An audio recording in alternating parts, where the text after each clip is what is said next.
Close your eyes and imagine a vast palace. Marble floors echo with quiet footsteps. Silk drapes sway in the breeze, and the scent of sandalwood lingers in the air. But tonight, you are not a servant or a guest.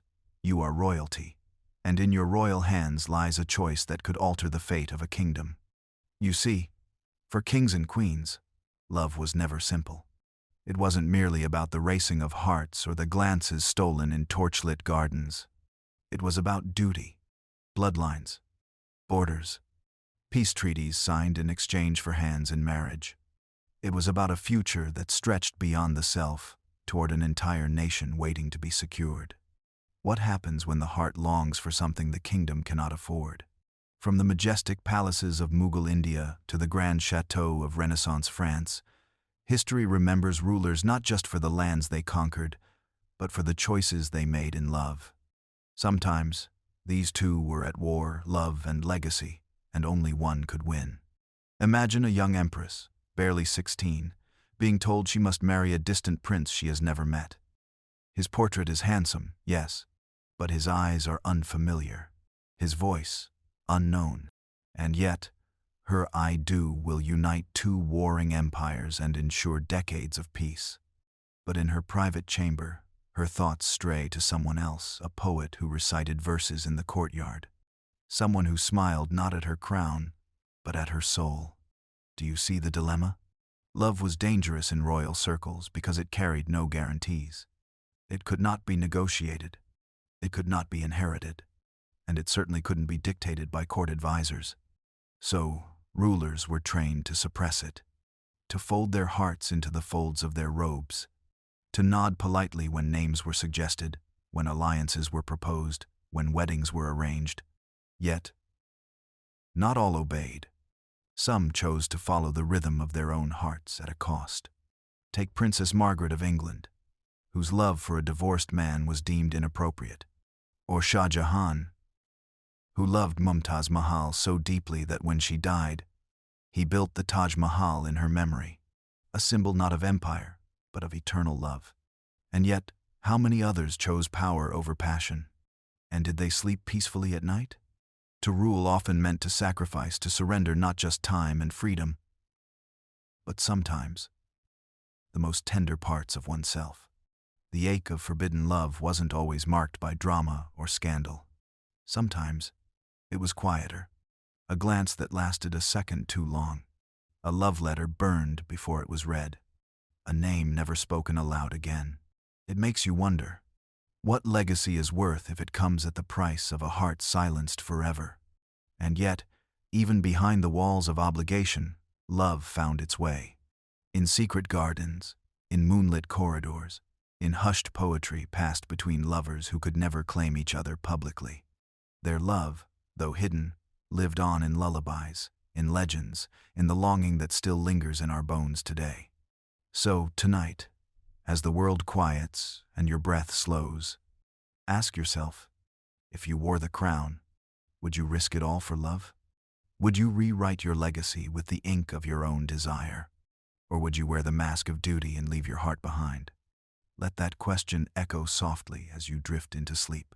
For even in your dreams, the crown feels heavy. Now, let's move on to the next chapter. The political marriage, love as a luxury.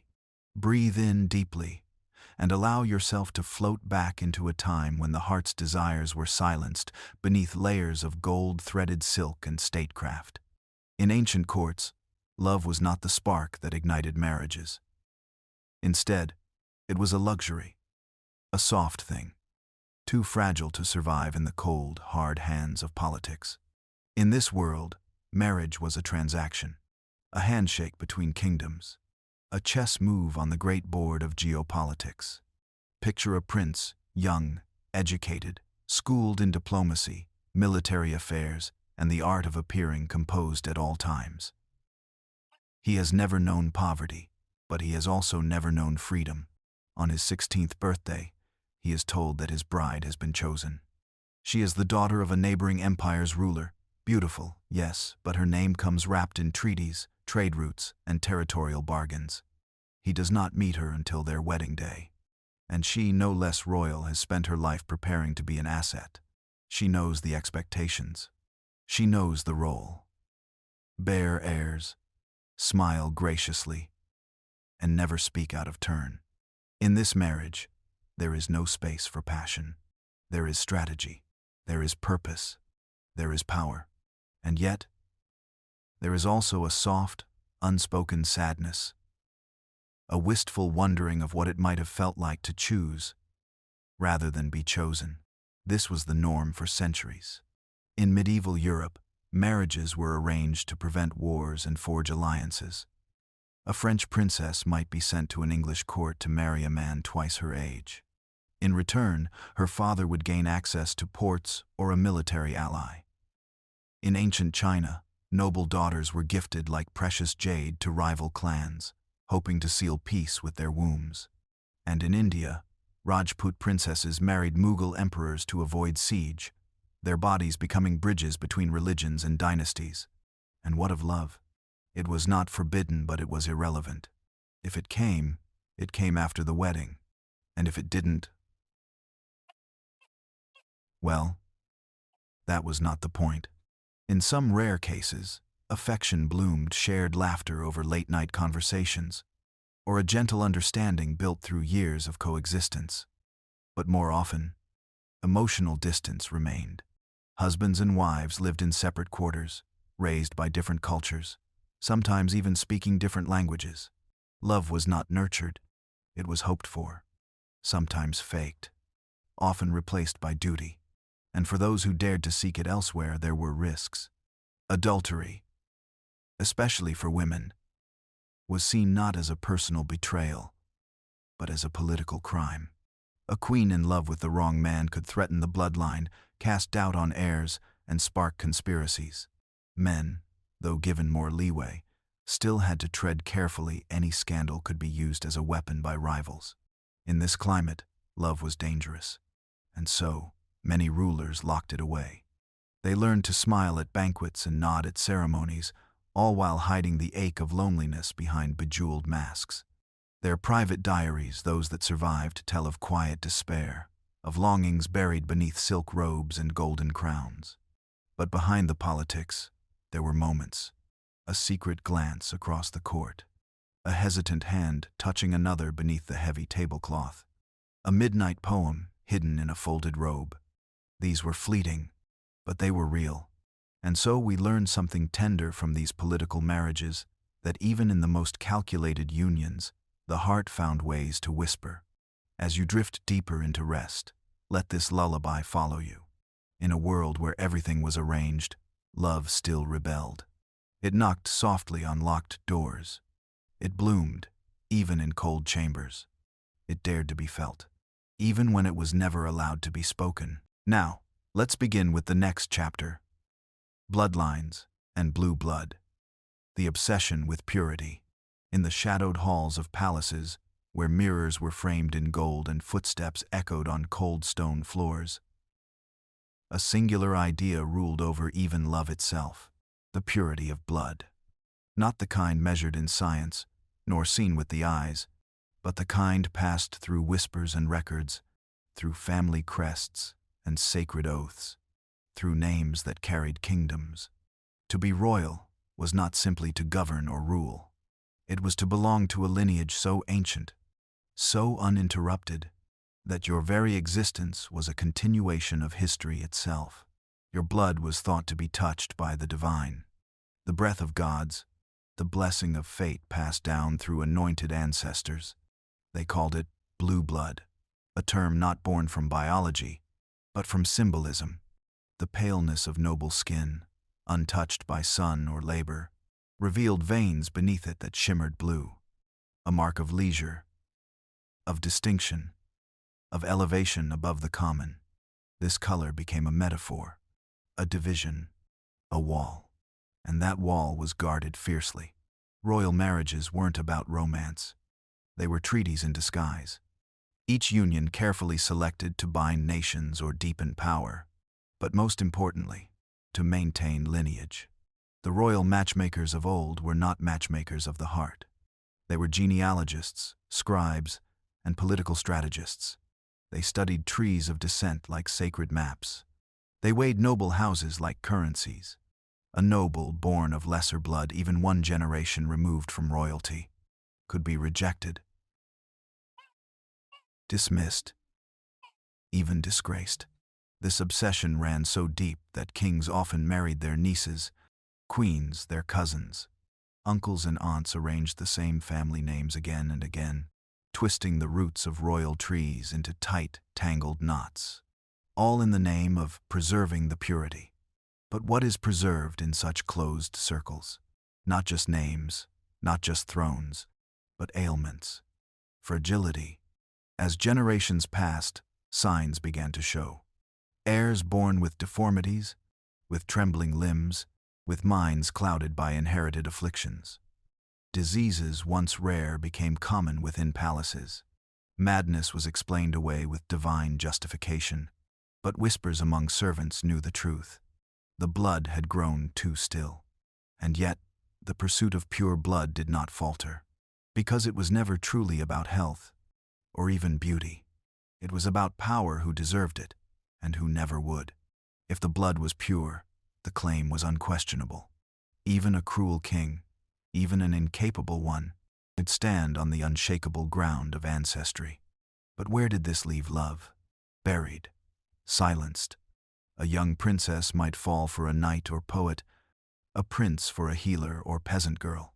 But love, outside of noble bloodlines, was treasonous to the legacy. To follow the heart was to risk losing everything: title, wealth, even identity. Still, some did. We find traces of them: hidden letters, locked diaries, secret meetings under moonlight, forbidden kisses in gardens where no guards walked. Some were caught and erased from history. Others fled. Some died in heartbreak, others in exile. But all of them felt something no pure bloodline could replicate: the ache of real love. So while kingdoms guarded their blue veins, real hearts bled red in secret. And in that contrast, we find a timeless tension between love and legacy, between desire and duty, between the living heart and the frozen scroll.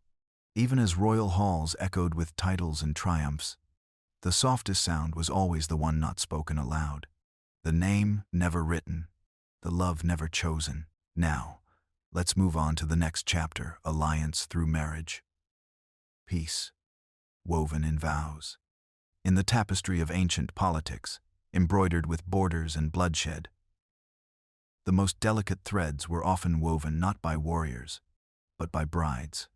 A royal wedding was far more than a celebration of union. It was a chess move, a calculated, deliberate alignment between dynasties. Two people stood before an altar, but behind them stood entire kingdoms, watching, hoping, scheming. Every vow whispered between royal lips echoed across borders. It could halt a war, calm a rebellion, or end a decades-long feud. A marriage was a treaty with lace, a contract sealed not with ink, but with hands joined under the gaze of gods. When a princess sailed across the sea to wed a foreign prince, she brought more than silks and dowries. She brought trust, peace, and often spies. Her very presence in a rival court was a symbol. Let us no longer draw swords. Let us share blood. These alliances were often orchestrated from the moment a child was born. Before she spoke her first word, a princess's future was mapped.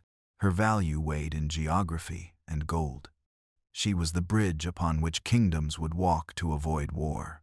But make no mistake, these unions were not always harmonious. Many brides crossed hostile lands to enter enemy courts. They arrived in silence, draped in foreign colors, expected to abandon their language, their gods, their customs, even their names, and still, they stood proud, because they were not just brides. They were diplomats. They were peacekeepers in velvet. Some marriages bloomed into tender alliances. Others remained cold and strategic, a crown resting on a lonely heart. Yet even within these chilly halls, influence took root. A queen from another land could whisper into the ear of a king, softening his views on her homeland. She could raise children who carried both cultures in their veins. In doing so, she transformed history not with force, but with presence. Of course, there were dangers. Not all alliances held. Sometimes, the marriage failed and the peace dissolved. One broken heart could reignite 1,000 swords, and in many cases, the woman bore the cost. If the treaty faltered, she was seen as the symbol of its failure. She might be sent back in disgrace, or worse, held hostage to ensure her father's compliance. Still, despite the risks, these marriages stitched together a fragmented world. Even when they failed, they slowed the rhythm of war. And when they succeeded, they created something rare, a space between nations where shared love, or at least shared interest, could grow. Legends arose from these unions. Tales of queens who soothed tyrants, princesses who reimagined diplomacy, royal couples who ruled not just jointly, but gently. It reminds us that in an age of swords and bloodshed, peace was often not declared. It was Wednesday. 2 hands clasped could do what 1,000 troops could not. And in those ancient halls, amidst suspicion and tension, there was a quiet hope that love, or at least civility, might soften ambition. Even if the love wasn't real, the peace it forged often was. And so, beneath the grand arches of candlelit cathedrals, amid hymns and incense, new stories began. Not just of kings and queens, but of nations learning, however briefly, to trust again. Now, let's move on to the next chapter. When the throne picked the bride. In the kingdoms of old, love was not always a private matter. It was a matter of state. And when the throne picked the bride, the heart was often the last to speak. Imagine a girl raised in a distant province, her family of noble lineage but modest means. One morning, a royal messenger arrives. She's been chosen. Not courted, not wooed. Chosen by advisors, astrologers, and bloodlines. For the king. For the empire. The throne had spoken. Royal marriages were rarely whispers of affection. They were declarations of strategy, alliances forged in lace and gold. A bride was not merely a woman. She was a symbol, a treaty in human form. Her womb promised heirs, her dowry pledged peace, and her silence often ensured survival. Her name, once soft and simple, became inked into maps and treaties. And yet, in the quiet corners of her new palace, she might stare at her reflection and wonder, was this destiny or captivity? There were no dating rituals or long walks in blooming gardens, no shared poems or laughter over spilled wine. Instead, she met her husband-to-be with a bowed head and trembling palms, surrounded by watchful eyes and the weight of entire kingdoms. The decision had been made in halls where she had no voice. Chosen because her ancestry suited the crown, or her father commanded a vital army, or her skin was deemed favorable for political portraits. But not all royal brides were passive pawns. Some came wielding quiet influence, learning the languages of diplomacy, watching, waiting. They understood that even if the throne had chosen them, they could still choose how to reign with kindness, with intellect, with quiet rebellion. Behind veils and ceremonial smiles, many brides wrote letters home, their ink laced with longing and coded messages. Some bribed servants for news from their homeland. Others began to shape court politics with subtle elegance. When the throne picked the bride, it rarely asked her heart. But hearts are strange things. They bloom in shadows. They seek out warmth even in gold-gilded cages. There are stories of royal couples who began in silence and ended in laughter, of kings who grew to admire the queens they never chose, of brides who softened their husbands with poetry, and of marriages that, though born of duty, found quiet joy. But there are also stories that weigh heavier on the soul of women who disappeared into corridors of power, whose names were replaced by titles, whose faces aged behind crowns too heavy for love. So, As you lie in the hush of night, think of those young brides. Think of the moment their names were written into destiny, not by love, but by legacy. Think of the letters they never sent, the dreams they folded under silken pillows, the strength it took to wear a crown that was never meant to sparkle, only to anchor. When the throne picked the bride, the kingdom watched, but only the bride knew what it cost her. Now, let's move on to the next chapter. Oracle Blessed Marriages. Destiny or deception? In the hallowed chambers of ancient palaces, where the air was heavy with incense and the whispers of ancestors echoed through marble halls, marriage was never just a union between two hearts. It was a treaty, a cosmic alignment, a divine strategy.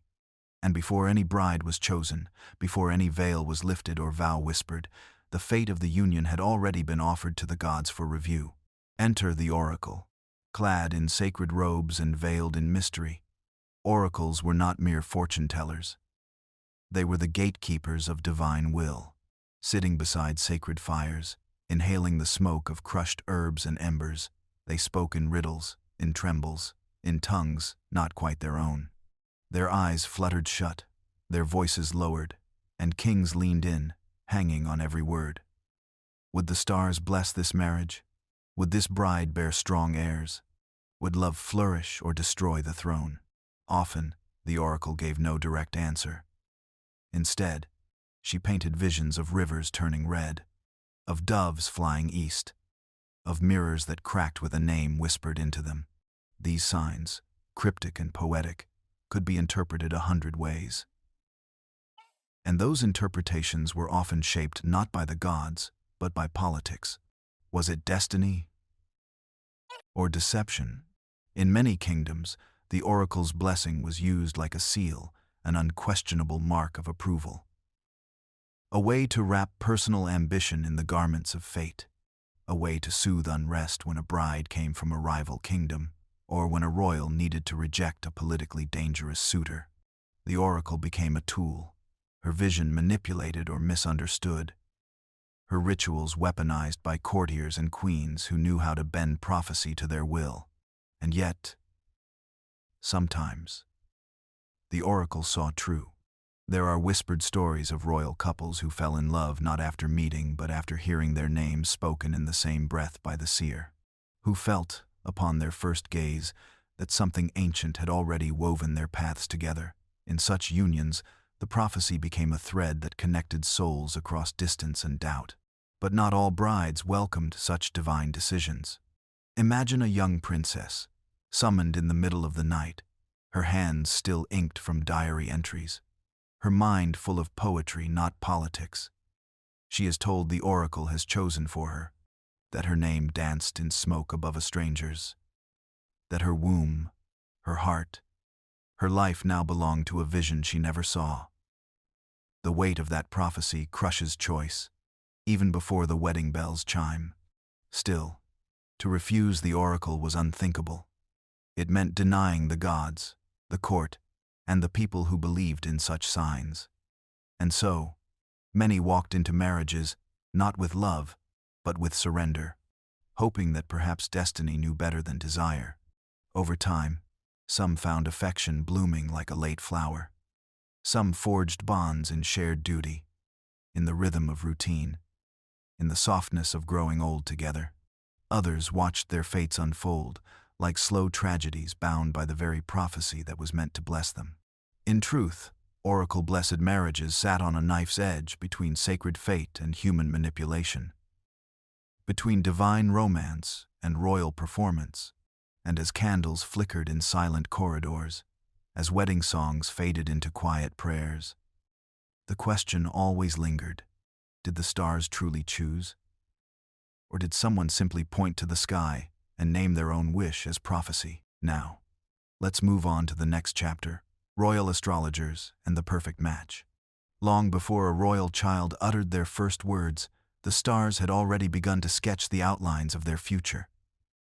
Their birth was not merely an occasion, it was a celestial event. Astrologers gathered in tower chambers lit by oil lamps, poring over ancient charts and sky maps, tracing the path of Venus, Mars, and the moon's soft pull on destiny.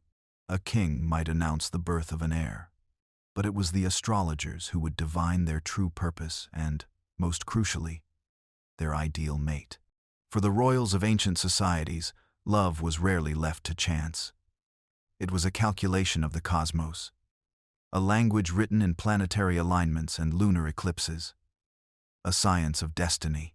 And those who read the heavens, those quiet, ink-stained astrologers, wielded immense, invisible power. They claimed to know who was destined to love whom.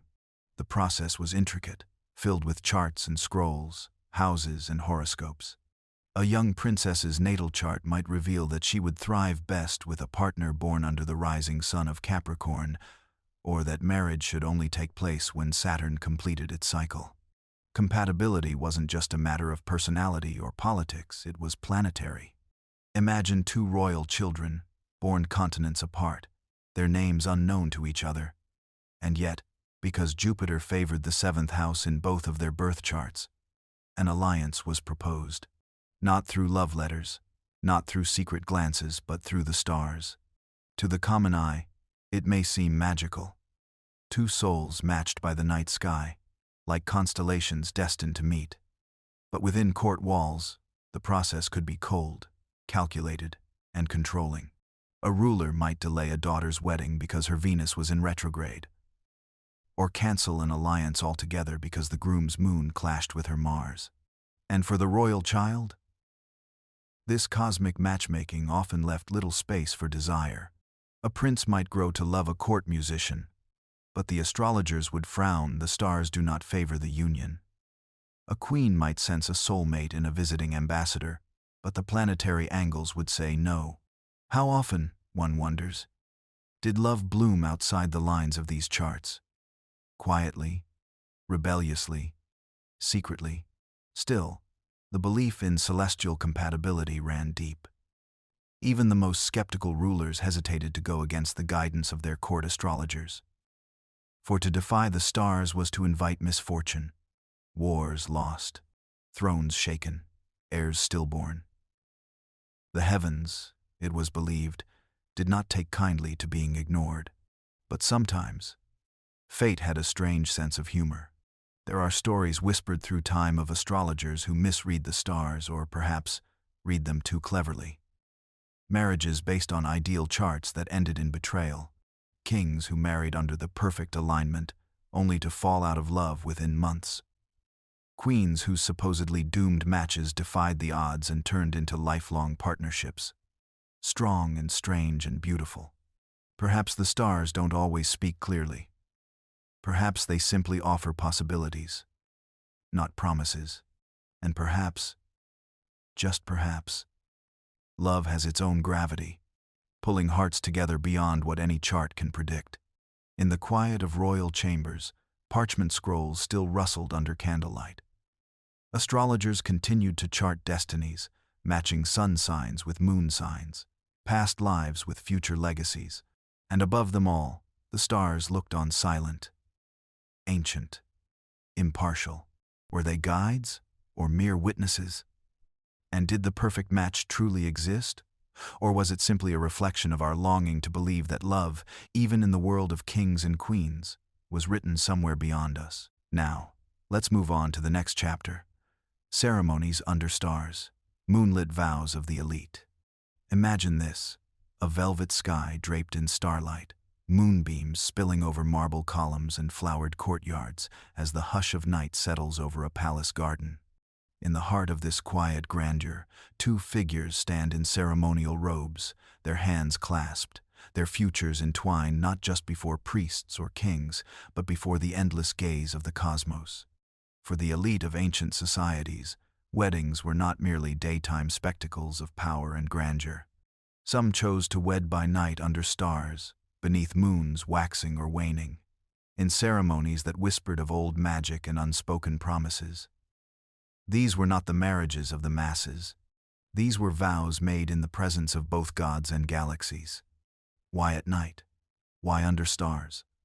Because for those born into nobility, daylight bore too many eyes, too much noise, too much performance.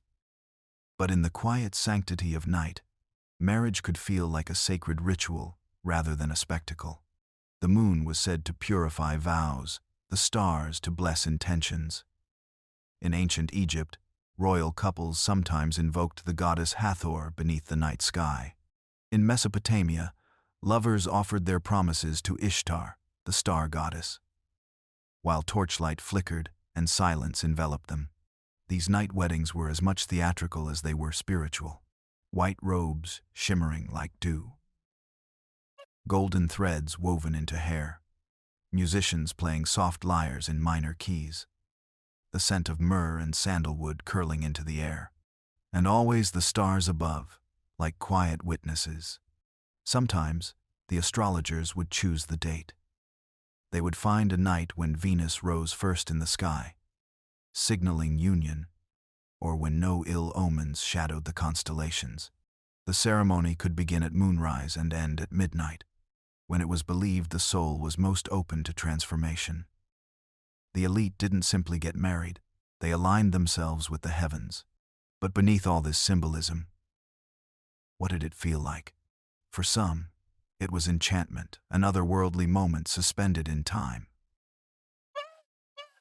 The gentle rustle of silk, the brush of hands, the knowledge that they were being bound by vows not just in front of their people, but under the same stars their ancestors once looked upon. For others, it may have been something lonelier, a performance choreographed by the state, a marriage arranged not by heart but by lineage, sealed in the shadows of palm trees and firelight, a bride with trembling fingers, a groom too young to understand the weight of the words he spoke. All dressed in finery, all bathed in moonlight, yet silently questioning what fate they'd just invited in. And still, the rituals continued. Sacred chants echoed off marble, rings of carved stone or twisted gold were exchanged. Some couples sipped from goblets of honeyed wine to seal their vows. Others released white birds or tossed petals into reflecting pools. It wasn't just about the words they believed the night itself remembered, that the stars carried the vows into the realm of the gods. And in that moment, the world was still. The politics faded. The wars paused. The heavy burden of legacy lifted. Two people, two lives, became one thread in the endless fabric of history. Perhaps that's why these moonlit weddings mattered so much. Because even in the cold machinery of royal duty, love, or at least the hope of it, was allowed to breathe. And even if that love was arranged, even if it was fragile, the ceremony gave it dignity, a beginning under stars. And above it all, the constellations kept their silent vigil, unchanged by human joy or sorrow, just watching. Now, let's move on to the next chapter. The language of royal wedding symbols. In the hush of a royal wedding, every gesture, every thread, every object carried meaning unspoken, yet deeply understood.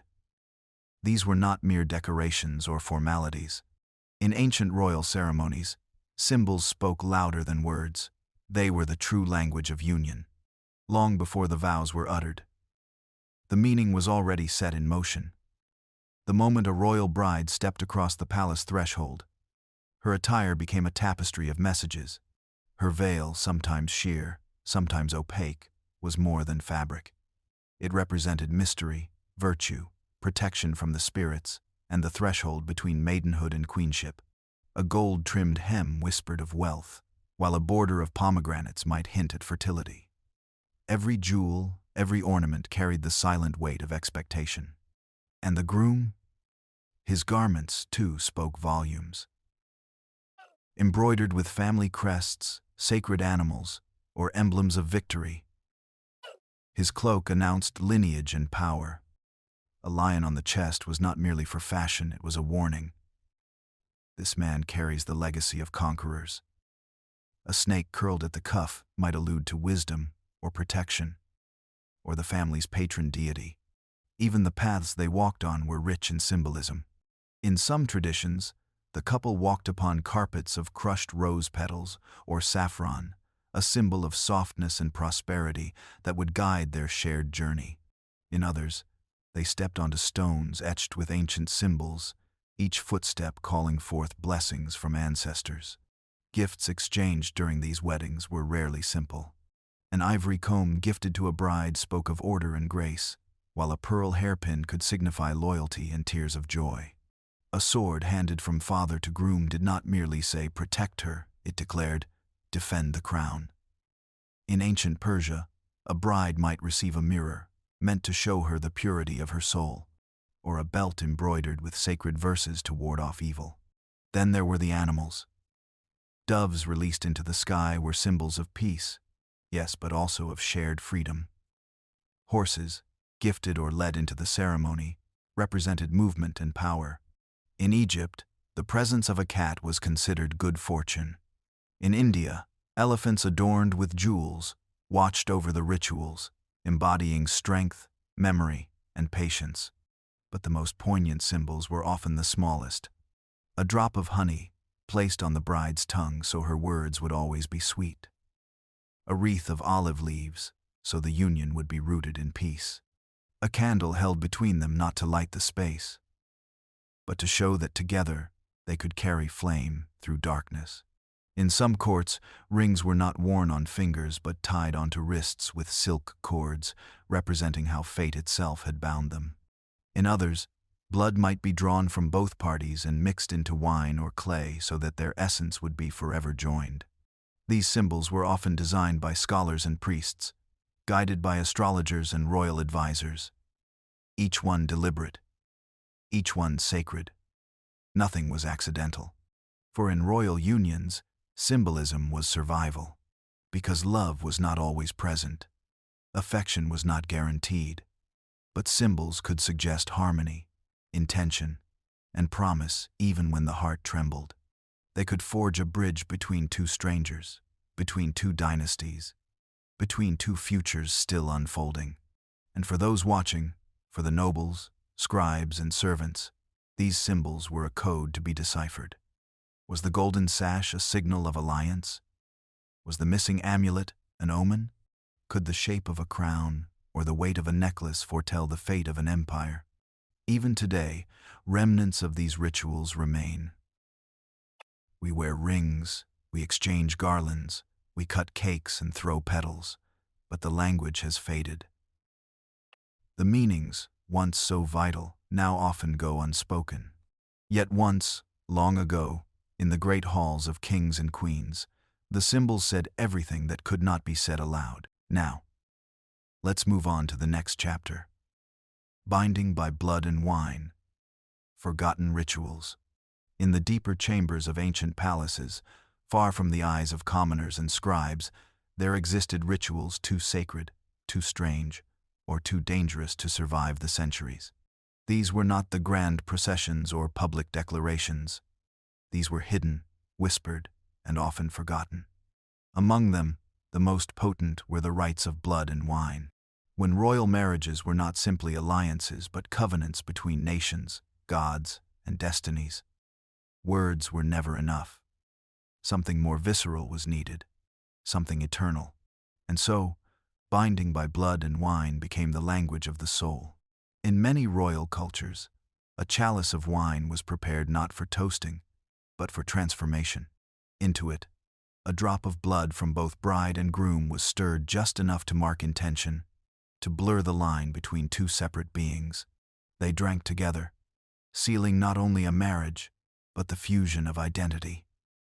Two histories becoming one bloodstream, two futures entangled like vines around the same trunk.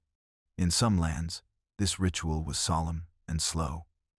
A priestess would chant ancestral names, calling forth the spirits of forebears to witness the merging.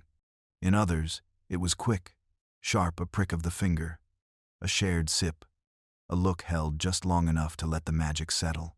Wine was no ordinary drink. It symbolized life, spirit, the essence of fruit grown under sun and time.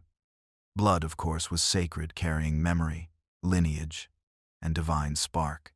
When the two met in ritual, they created a sacrament older than Scripture, a promise that could not be broken without consequence. Sometimes, this ritual was not even shared equally. In certain dynasties, only the bride offered blood. Her sacrifice signaled obedience, purity, and willingness to surrender. The wine accepted her offering, and the groom drank it to assert dominion, protection, or conquest.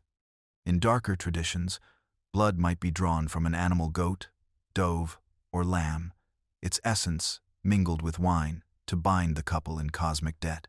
There were whispered stories of couples who refused the ritual of queens who declined to bleed, or kings who refused the wine. In nearly all those tales, the unions were cursed, barren, violent, or brief. The symbolism mattered, not for the gods, perhaps, but for the psyche. Without the act, trust wavered. Without the taste, faith dissolved. Among the Scythians and some northern tribes, blood and wine were accompanied by fire. The cup was passed through flame before drinking, a trial by heat that purified their pledge.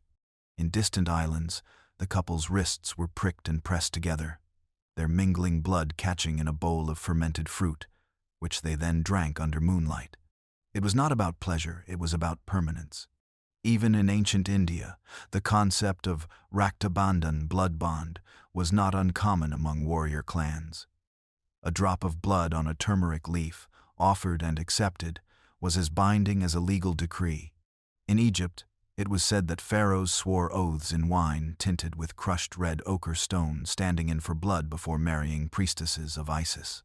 And yet, as empires rose and fell, as religions changed and societies modernized, these rituals were buried, considered pagan, savage, or unnecessary. The blood dried, the wine dulled, the sacred cup lost its power. But if you listen closely to the oldest marriage songs, the ones sung in dialects long forgotten, you can still hear echoes of the rite. A line about a red river, a crimson kiss, a cup passed between trembling hands, symbols that linger, waiting to be remembered. Because some unions demand more than paper, more than witnesses. They ask for a part of you, a taste of truth, a risk, a sacrifice. And once, long ago, to truly belong to each other, they gave not just their names but their blood and wine. Now let us move on the next chapter. Queens who loved commoners. In the hushed corridors of ancient courts, where whispers held more power than proclamations, there lived queens who dared to love beyond their station. These were not the carefully selected consorts of emperors or pawns in dynastic chess. These were women crowned by blood or fate, who chose to follow the quiet thrum of their own hearts. They loved commoners, men without titles, without lands, without bloodlines deemed worthy. Men who tilled soil, composed poems in alleyways, or served as guards at the palace gates. Men who, by every law of nobility, were invisible, yet whose presence ignited storms in the hearts of queens.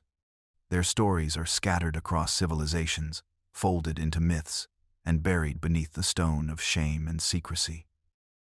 Because to love a commoner was not just a scandal. It was rebellion. It was war waged not with swords, but with longing. One queen in the ancient sands of Mesopotamia fell for her calligrapher, a man whose fingers knew ink, not iron. She read the verses he copied and saw in them reflections of her own soul. Their affair was hidden in plain sight, a pause too long when she reviewed manuscripts, a slip of poetry meant only for her eyes. But when discovered, he was exiled, and her chambers were sealed for weeks. No records say what happened after. Only that she never married again. In feudal China, a dowager empress kept a garden servant close. He knew the names of flowers, and hers. He would kneel, not out of duty, but devotion. When her advisors found out, they demanded his execution. She refused. Instead, she abdicated the throne. Some say they lived quietly by the river, her hair graying in the breeze. And in medieval Europe, a young queen fell for her falconer. His hands, used to the wild, were gentle with her grief. He taught her to listen to wind, to wings, to the call of instinct. Their love was brief, ended by the blade of betrayal. but she commissioned a tapestry of birds, and in its weave was a single red thread, his favorite sash hidden among feathers, watching over her for eternity. To love a commoner was to defy not just custom, but the gods themselves. In many kingdoms, queens were seen as divine vessels, symbols of fertility, legacy, and cosmic order.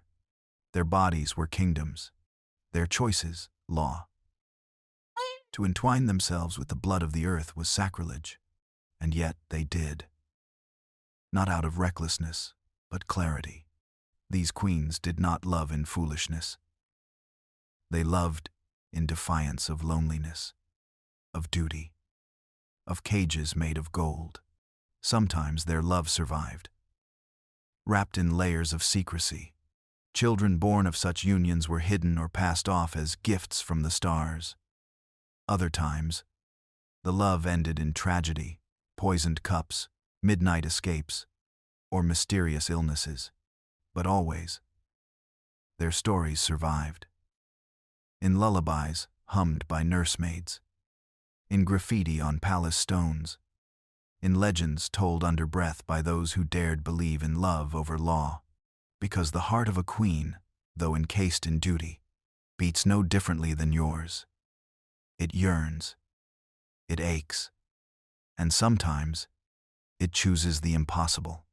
So when you dream tonight, imagine her standing on a balcony, eyes searching the courtyard below, not for war, not for diplomacy, but for him, the one man the world said she could not love. And she did. Now, let's move on to the next chapter, kings who married in disguise.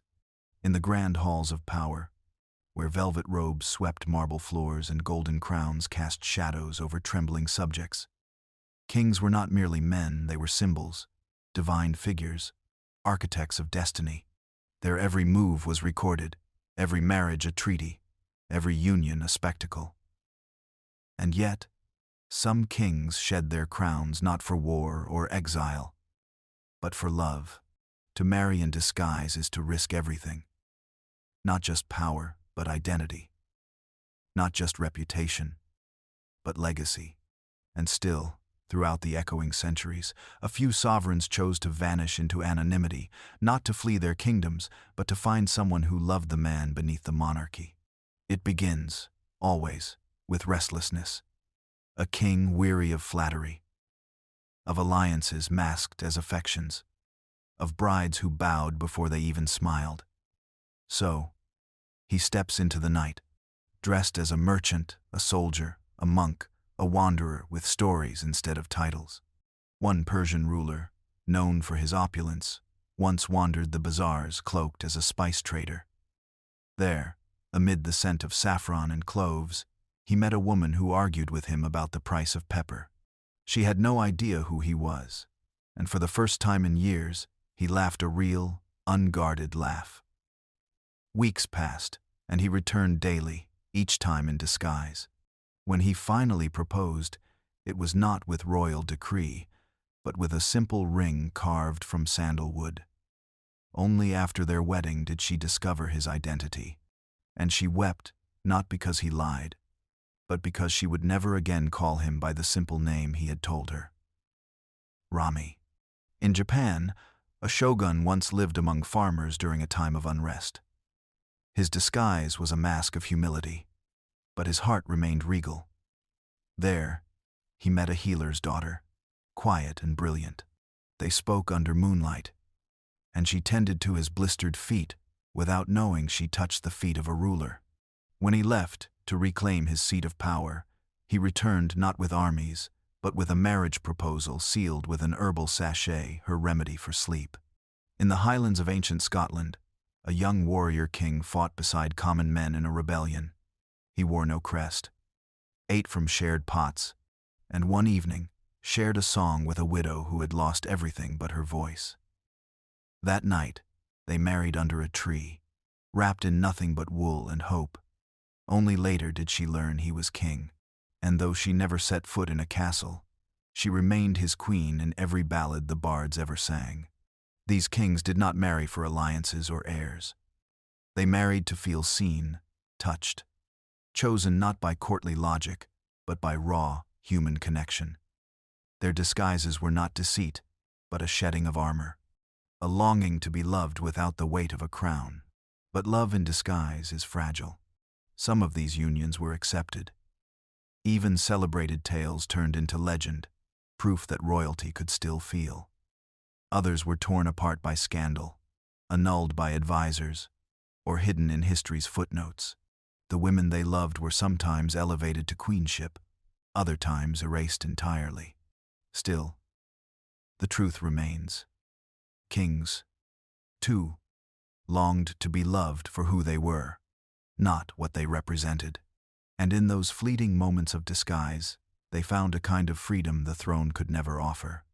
So tonight, as you drift toward dreams, imagine him walking quietly through a village, dust on his boots, stars overhead, a king with no crown, just a name he chose, just a heart he offered, trembling, to someone who did not bow. And she said yes. Now let us move on to next chapter, love letters hidden in lockets. In the silent spaces of palaces, where secrets echoed louder than footsteps and hearts beat beneath the heavy layers of velvet and gold, not every love story could breathe freely. Some affections had no permission to bloom in the daylight.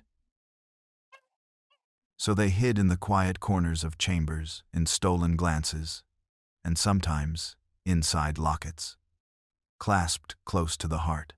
A locket was more than jewelry. It was a vessel of rebellion, a tiny sanctuary, a whisper against the thunder of duty.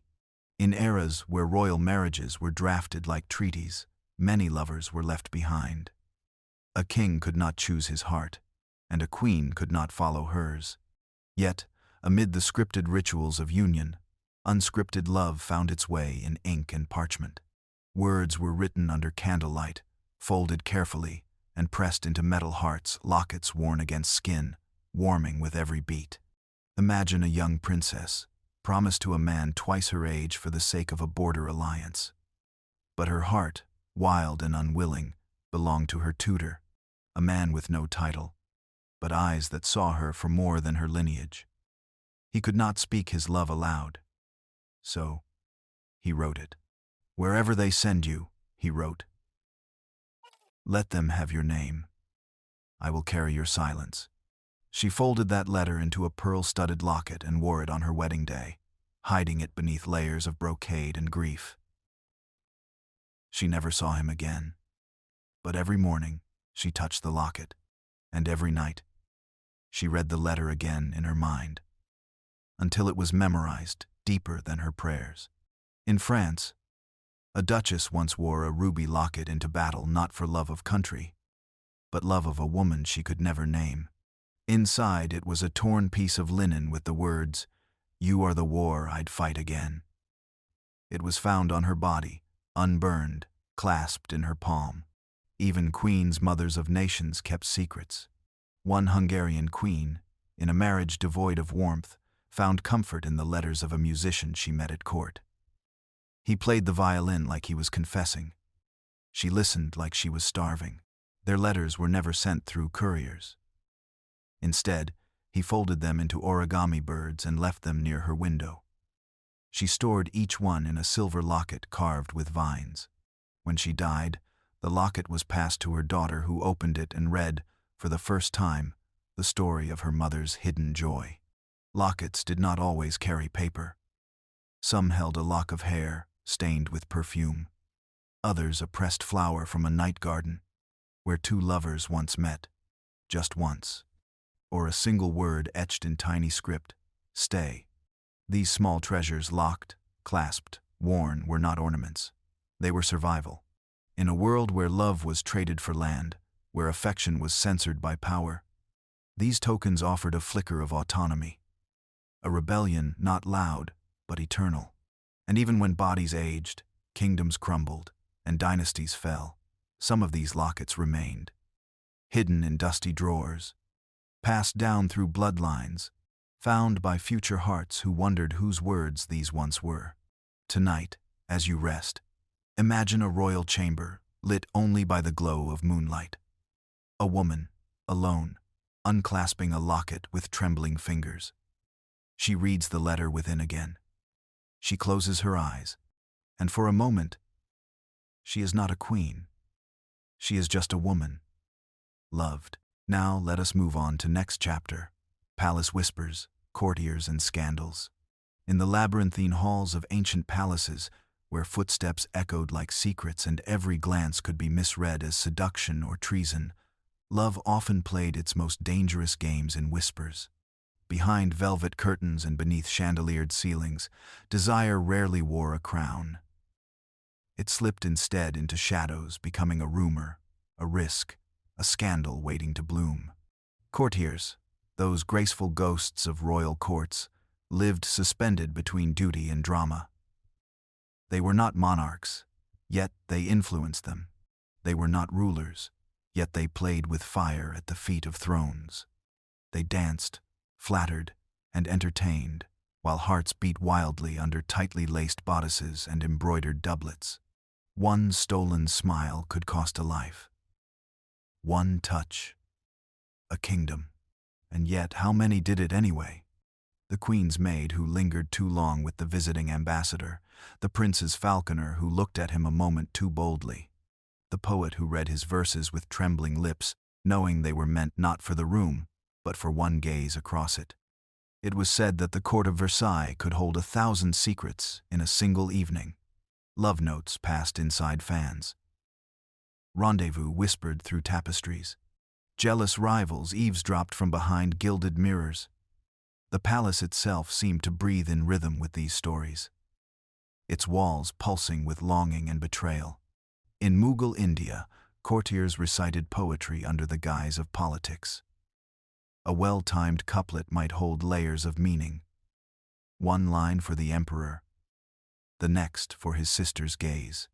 Behind jeweled jaharokas, princesses listened to forbidden words and answered with slow blinks or the drop of a flower.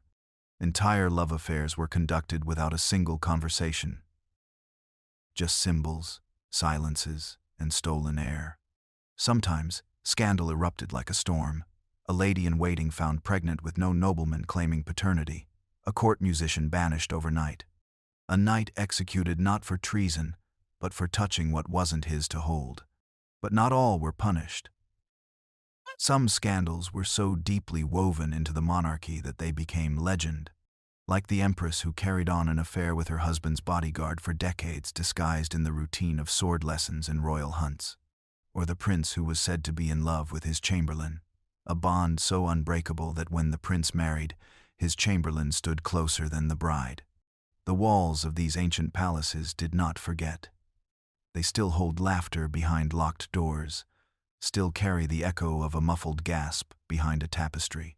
Ghosts of scandals tiptoe through the corridors, dragging silk and secrets behind them. Sometimes, these stories leaked beyond palace gates. A love letter dropped on the marble stairs, a scorned lover who spoke too much, a servant who saw everything and said nothing until paid. But most remained just that, whispers. Tiny vibrations of love and longing, never loud enough to be law, but never small enough to be forgotten. They lived in the in-between spaces, between power and passion, between crown and collarbone. Tonight, as you close your eyes, imagine yourself walking softly through those echoing halls. Listen closely. Behind the silk-covered doors, a secret is being shared. A glance is being stolen. And somewhere, someone dares to love where they should not. Now, let's move on to the next chapter. Heirs of illicit passion. In the hallowed silence of royal halls, every child born carried not only a lineage but a question. Who truly fathered the heir? Who did the queen love in her most unguarded hour? And what if a crown sat on the brow of a child born not of duty, but of forbidden desire? History wears armor, but behind it are tales made of breath and blood. The legitimacy of heirs was the sacred thread that held kingdoms together. But in that fragile weave, there were knots of secrecy and strands of scandal woven in bedrooms lit only by moonlight, in stolen moments of trembling rebellion, in liaisons never written in the royal record. And, From those moments came children. They were often born with gilded titles, but burdened hearts. Some knew the rumors that clung to their birth like mist. Others remained blissfully unaware, until whispers grew loud enough to crack the marble foundation beneath their feet. A queen's affair with a trusted knight might be buried beneath decades of silence, but her son's eyes, startlingly, unlike the king's, could whisper the truth in every gaze. A maid promoted too quickly to governess, a soldier assigned to lifelong protection of the royal child. These were the clues left behind by hearts that had dared too much. Sometimes, the king himself was not blameless. Illegitimate children born of his wanderings through the gardens of maids, dancers, or noble ladies less watched. They were often hidden in plain sight, gifted land, titles, a distant relationship to the court. But the blood always knew. And in moments of crisis, those children, those half-royals, were called upon. Sometimes as pawns, sometimes as saviors. In the palaces of Europe, it was not uncommon for dukes and duchesses to be, unofficially, the king's blood. Left-handed marriages. They called them when kings wed their lovers in private ceremonies, never sanctioned by the crown. The children of such unions walked a tightrope, beloved by fathers, rejected by thrones. In the courts of Japan, poetry disguised paternity. A concubine's child might be raised by the empress herself, carefully protected, deliberately positioned, the truth of his origin wrapped in metaphor, in ritual, in veils no historian could fully lift. In Africa's royal dynasties, where oral tradition held sway, tales of passionate unions and secret births passed through generations, in hushed tones, half cautionary tale, half sacred legacy. And yet, not all heirs of illicit passion lived in the shadows. Some rose. Some claimed what was never meant for them, and carved their own place in history with defiant grace. One such child, born of a queen and her chamberlain, led a rebellion not against the monarchy, but within it, changing succession laws forever. Another, born to a forbidden lover, became the patron of art and peace in an empire that had long known only war. Because passion, though unruly, does not birth only chaos. Sometimes, it gives rise to visionaries, but always, it leaves behind questions of truth, of power, of whether love, in its rawest form, can shape a kingdom as strongly as law. Tonight, as you drift further into sleep, imagine the weight of a crown worn by someone who was never meant to wear it. Imagine the hush of a court holding its breath, watching a child grow who might one day shake the very pillars of the palace, not with war, but with the rumor of who they really were. Now, let's move on to the next chapter. The contest for the crown princess. In many ancient courts, love was not a tender affair. It was a tournament. And at the center of this pageantry stood the crown princess, cloaked not only in silken duty, but in expectation and desire. To win her heart, or at least her hand, was to claim the future of a kingdom. But beneath the ceremonies and gifts, deeper games were always being played. Across continents and centuries, the selection of a suitor for the crown princess was a matter of statecraft disguised as romance. Kings and queens did not just seek alliances, they sought power, strategy, and obedience. The heart of the princess? That was often the last concern on the list. Yet even in these orchestrated dances of diplomacy, there was fire. There were whispered glances behind fans, silent choices made under layers of protocol, and every contest was a test not just of strength or bloodline, but of cleverness, charm, and the ability to survive the serpentine corridors of court life. In medieval Europe, eligible princes arrived with processions of gold and promises. They dueled in jousts and recited poetry by candlelight, but they also brought spies and bribes and poisoned words meant to discredit rivals. The princess watched it all, her fate hanging in the balance like a fragile veil in the wind. In Mughal India, the princess's sway was sometimes more subtle, but no less powerful. She might drop a silk handkerchief near the one she favored, or send a scented note hidden in a rose. Behind latticed windows, she observed warriors from Persia, scholars from Samarkand, Rajput kings with swords that gleamed like moonlight, each hoping their name would be inked beside hers in the royal scroll. In imperial China, the contest could involve a series of grueling tests. The prospective suitor had to pass exams, display knowledge of the classics, demonstrate martial skills, and even undergo secret background investigations by eunuchs loyal to the Empress Dowager. A single misstep, a scandal in the family, an unrefined gesture could remove him from the list. Sometimes, it was not a contest between men but between mothers. Each royal woman pulling strings in the background, determined to place her son beside the princess. The halls echoed not with love songs, but with quiet power plays and veiled insults, delivered through flower arrangements and banquet seating. And amidst it all, the princess herself remained poised, her emotions masked, her preferences coded into small, decipherable acts. A longer gaze, a question asked twice, a dance repeated. But sometimes, just sometimes, the contest broke free from decorum. A princess might choose a man uninvited, a knight with no name, a philosopher with ink-stained hands. And in that act of defiance, she rewrote the rules of her destiny.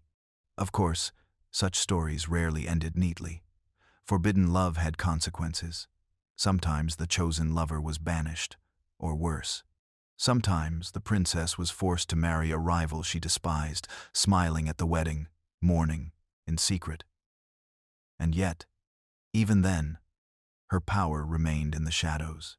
She could become queen not through the man she chose, but through how she played the game that chose him. As you close your eyes tonight, imagine a grand hall lit with candles, silk banners fluttering, and a princess seated high upon a throne. Before her, the suitors kneel not just with gifts, but with hopes carved into their very bones. And she, calm and unreadable, holds not just a flower but a nation's future in her hands. Now, let's move on to the next chapter. Suitor hunts and symbolic challenges. In the mythic folds of history, royal courts did not always seek love through quiet conversations or formal introductions. Sometimes, the path to a partner was forged through trials, tests of wit, strength, endurance, and symbolism. These were not mere games. They were sacred challenges, rituals wrapped in meaning, where only the worthy could win the hand of the heir. And so began the suitor hunts. Picture it: a thick forest blanketed in early morning mist, horns echoing across the canopy, and nobles on horseback, eyes sharpened by ambition. In kingdoms across the world, from Europe to Asia to Africa, the suitor hunt was a time-honored tradition. Those who sought the heart of a royal, especially a princess, would embark on a hunt not just for deer or boar, but for honor. The rules were clear, yet treacherous. Bring back the rarest stag, retrieve the bird whose feathers mirror the sunrise, track the fox that's never been caught. But beneath the hunt lay the true trial. Who could remain composed under pressure? Who showed grace in danger, kindness in power, and patience in pursuit? And often, these hunts were rigged not by deception, but by deeper purpose. The princess, observing from the edges, would note who helped a fallen rival, who let mercy outweigh bloodlust. Sometimes, she'd leave her own token, a ribbon on a tree branch, a secret trail of flowers guiding her true choice in subtle ways. Beyond the hunt, there were symbolic challenges crafted to test more than just brawn. In the island kingdoms of the Pacific, suitors might be asked to carve an intricate canoe without tools, only their hands and ancestral memory to guide them. In the icy Nordic lands, they might be required to wrestle beasts, not to kill, but to tame. In Japan, a prince could be asked to compose a flawless haiku under the cherry blossoms, expressing the depth of his soul in just 17 syllables. Each challenge reflected a hidden value of the kingdom: courage, restraint, wisdom, or devotion. Some tales speak of golden apples hung from impossibly high branches.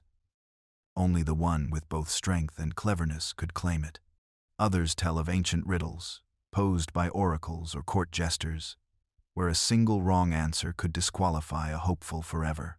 And some challenges took place entirely in the mind. A test of empathy, where a suitor was placed among commoners to see if he could live without title, without name, without privilege. The crown princess, though seemingly distant, was always watching. Her silence was not absence, it was discernment. She was not looking for the loudest victor, but the quietest strength. But of course, not every suitor played fair. There were those who hired others to complete the tasks, who bribed judges, who disguised weakness beneath layers of gold. And when those suitors won, the marriage often bore the weight of falsehood. History remembers their reigns as troubled, full of suspicion and unrest. Yet, in the rarest of stories, the challenge revealed not just a match but a mirror. The chosen one stood not as a conqueror, but as an equal, and together they ruled with a bond forged through more than ritual, through earned understanding. As you drift deeper into sleep, let your mind wander to a clearing in the woods, where a single rider returns with an offering not the biggest catch, but a flower still rooted in earth. The others laugh, but the princess sees. And in that moment, something ancient and unseen unfolds. Now, let's move on to the next chapter. Riddles, relics, and royal tests of worth. Not every royal heart could be won with whispers or charm alone. In many ancient courts, love was earned through trials, through riddles that twisted the mind, relics steeped in myth, and tests designed to measure more than blood or gold. They sought the one who could truly deserve the crown's affection. For kings and queens, especially those whose lineage shaped entire nations, love was rarely surrendered freely. Instead, it was hidden behind doors only wit, courage, or sacred fate could unlock. In the kingdoms of ancient India, princesses often held sway over their suitors with riddles posed under moonlit gatherings. A prince from a distant land might journey for months, only to be met not with celebration but with a question. One wrong answer, and he would be banished. One right answer, and he might be invited to the inner sanctum. These riddles were never simple. They were veiled with philosophy, wrapped in metaphor, and spoken in tongues only the heart could decipher. In medieval Europe, there are tales of queens who refused to choose a husband until he proved himself through relics. One demanded her suitors retrieve the bone of a saint hidden in a crumbling monastery beyond enemy lines. Another required a chalice said to only appear under the breath of true love. These weren't just quests, they were spiritual rites. To return empty-handed was to lose not just a marriage, but honor. And then there were the tests of strength. In West African kingdoms, a suitor might be told to tame a lion, cross a desert barefoot, or find the rare black orchid said to bloom only once every 7 years. These challenges were not symbolic alone. They were stories in the making, legends to be passed down, shaping the myth of love into something eternal. In Japan's imperial courts, the trials were more delicate. A prince might be asked to compose a haiku so moving it could make the princess weep, or paint a scene that captured her dreams without her ever having spoken them. The test was not of war or wit, but of intuition. Could he feel her soul before he touched her hand? Sometimes. The test was hidden altogether. In disguise, a royal might observe their suitor in secret, watching how they treated servants, animals, the elderly. Did they bow out of fear or grace?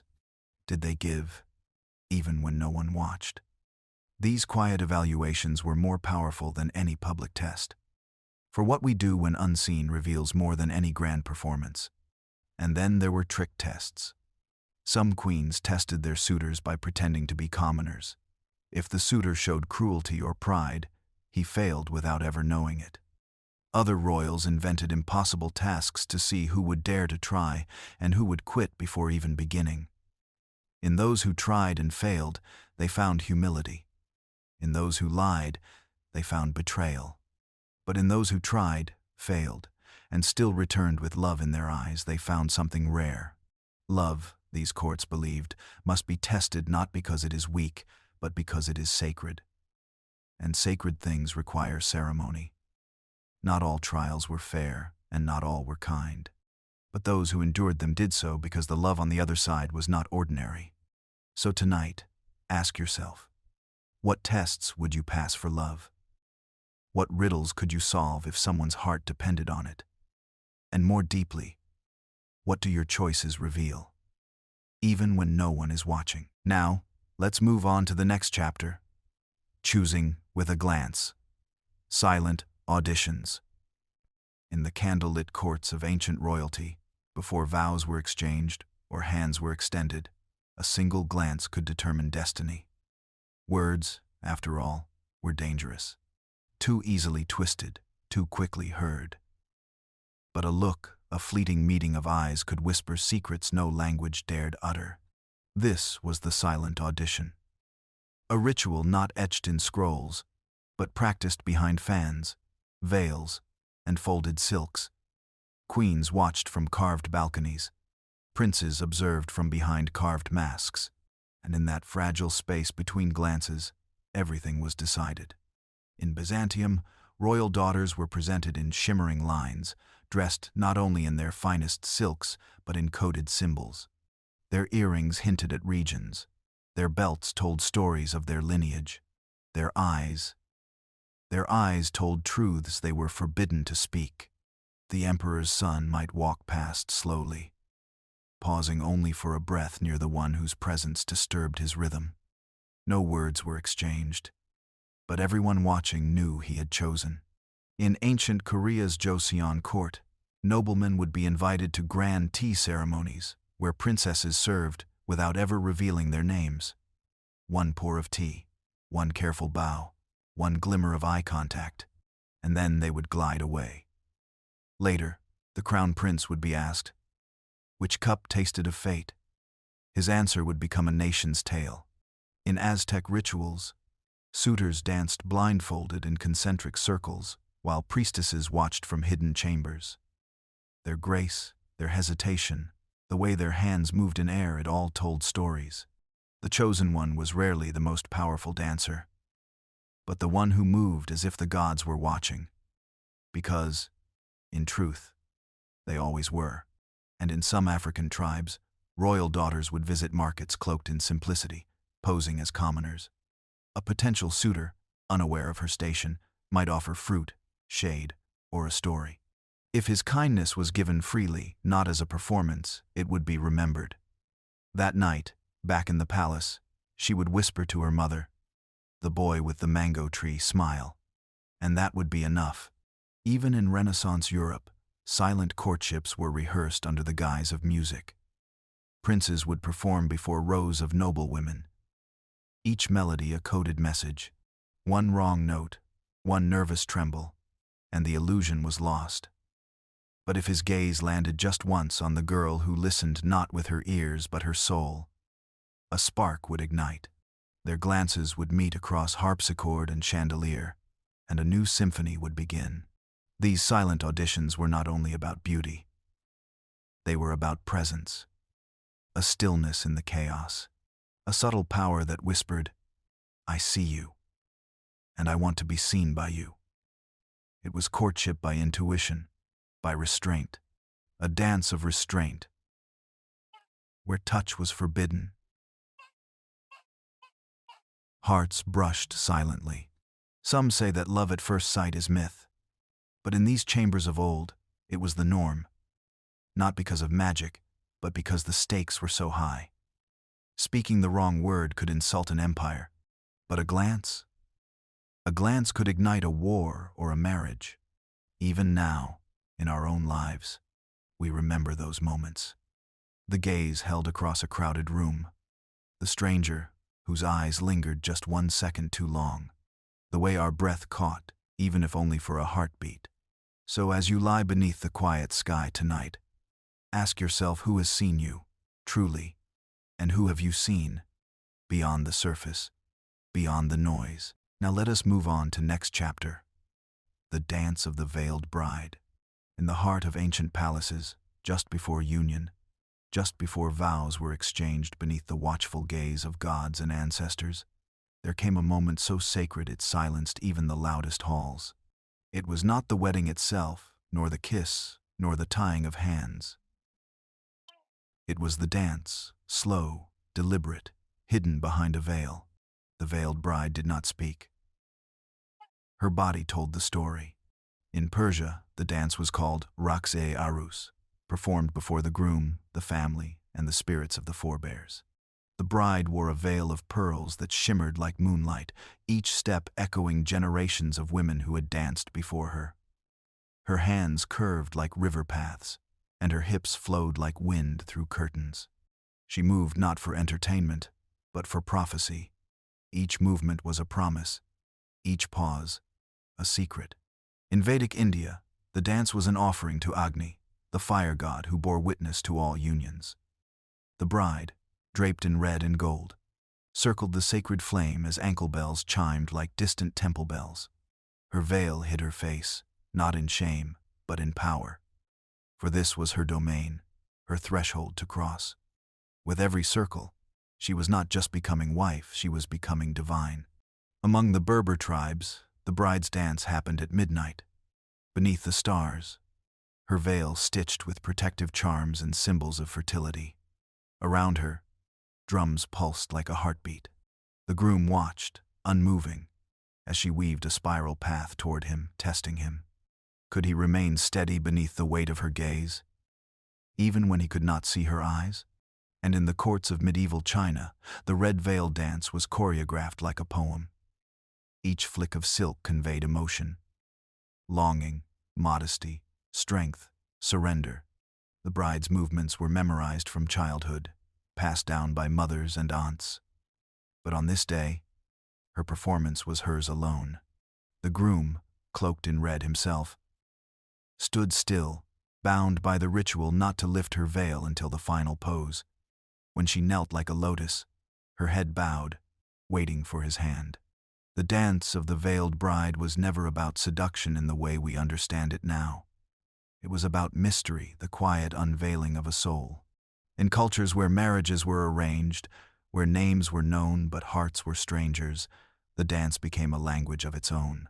A moment where the bride could speak through movement, through breath, before her voice was woven into the household tapestry. There are tales of brides who danced with trembling hands, terrified of the life ahead, and of others who danced with fire in their steps, unafraid, unyielding. Some veils were so sheer they shimmered like heat waves. Others were thick with stories, painted or embroidered with ancestral myths. But no matter the land or the cloth, behind every veil was a woman stepping into her fate with grace. Tonight, as you drift between memory and dream, imagine the hush of the crowd, the echo of bare feet on stone, the rustle of silk. The veiled bride does not need to speak. You already understand. Now, let's move on to the next chapter. Queens who refused to marry. In a world where crowns were passed through marriage beds and alliances were sealed with veils and vows, there were queens who said no. No to kings, no to suitors, no to the throne's traditional demands. Their refusals were not quiet acts of rebellion. They were roaring silences that reshaped history. These queens stood at the edge of tradition, cloaked not in lace or longing, but in sovereignty.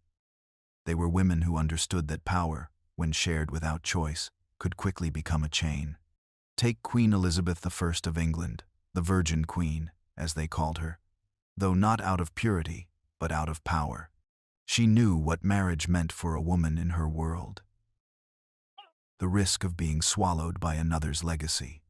She danced with diplomacy, flirted with kings and princes, kept them hanging on her words, but gave none her hand. "I am already bound unto a husband," she said, "which is the kingdom of England."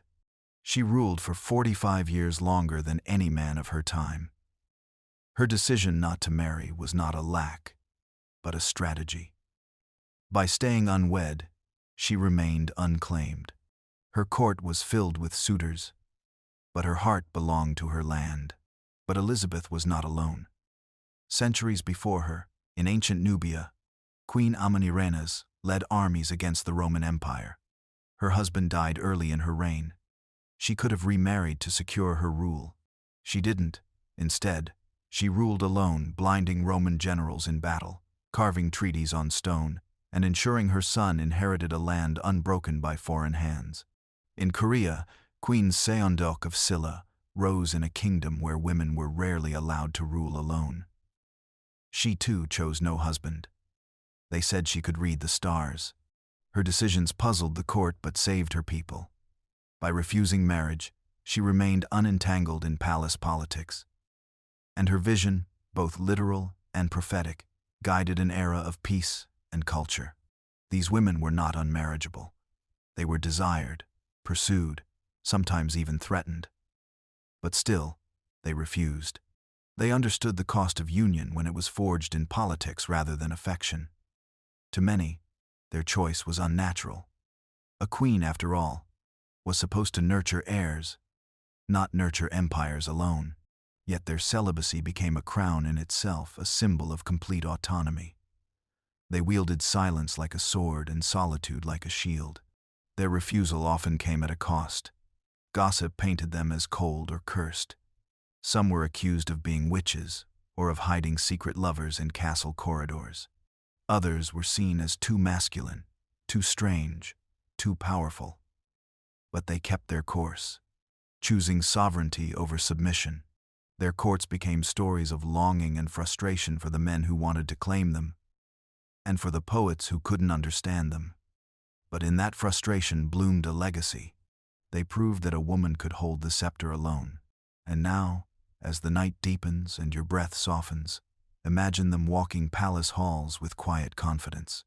No hand held theirs, no veil covered their face, and yet they ruled with presence, with mind, and with soul unbound. Not every queen was born to be a bride. Now, let's move on to the next chapter. Royal women and their secret selection criteria. In the gilded halls of ancient courts, love was not left to fate, especially not for queens. Behind the fanfare of royal balls, behind the veils and jewels, there lived a quiet truth. Royal women often chose their partners not with their hearts alone, but with the silent scrutiny of strategists, guardians, and dreamers. They were trained not just in etiquette and embroidery, but in the fine art of observation. A single glance could tell them everything. The way a man bowed, the timbre of his voice, the steadiness of his eyes, these were not trivial details. They were signals, read like sacred texts. Their selection criteria were not written in scrolls or whispered in salons. These rules were hidden deep within, shaped by survival, shaped by stories of betrayal, shaped by centuries of women who had married wrong. A royal woman would watch how a suitor treated her servants. Was his respect performative or natural? She'd notice whether he reached for his cup before hers, whether he interrupted others or listened longer than he spoke. Each tiny moment, a cipher in the code of character. It was said that Empress Wu Zetian of China had her own way of testing potential consorts. She would invite scholars, warriors, and monks to her court, not to woo her, but to debate.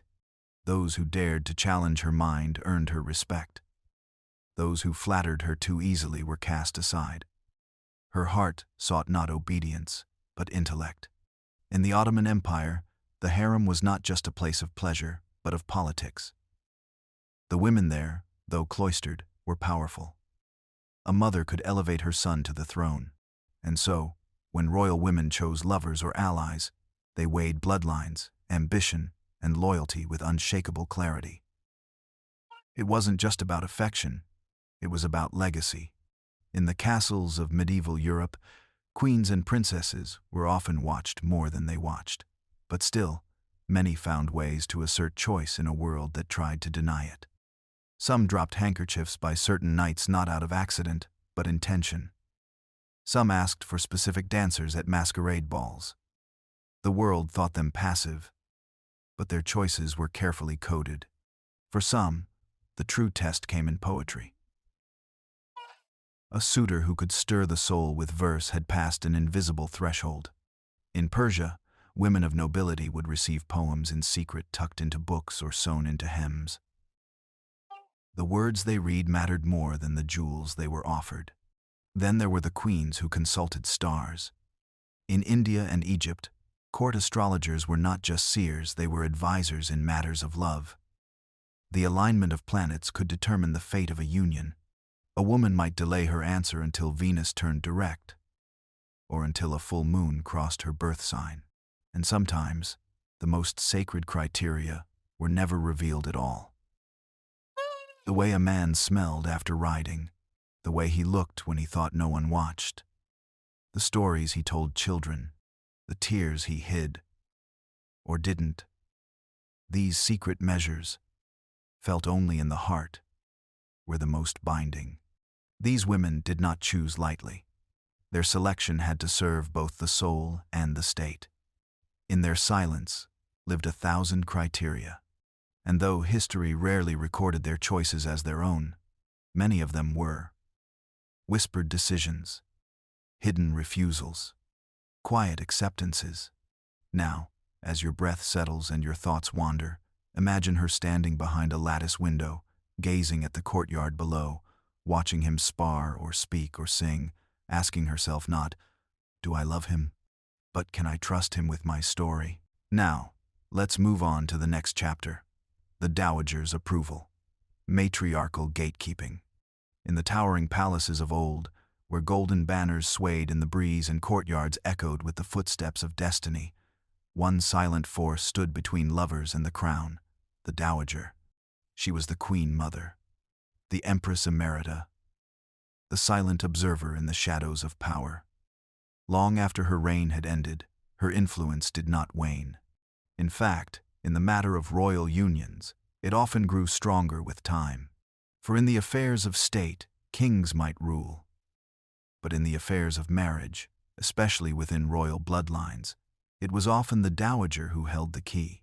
She had lived it all before danced the dances, worn the crown, survived the betrayals.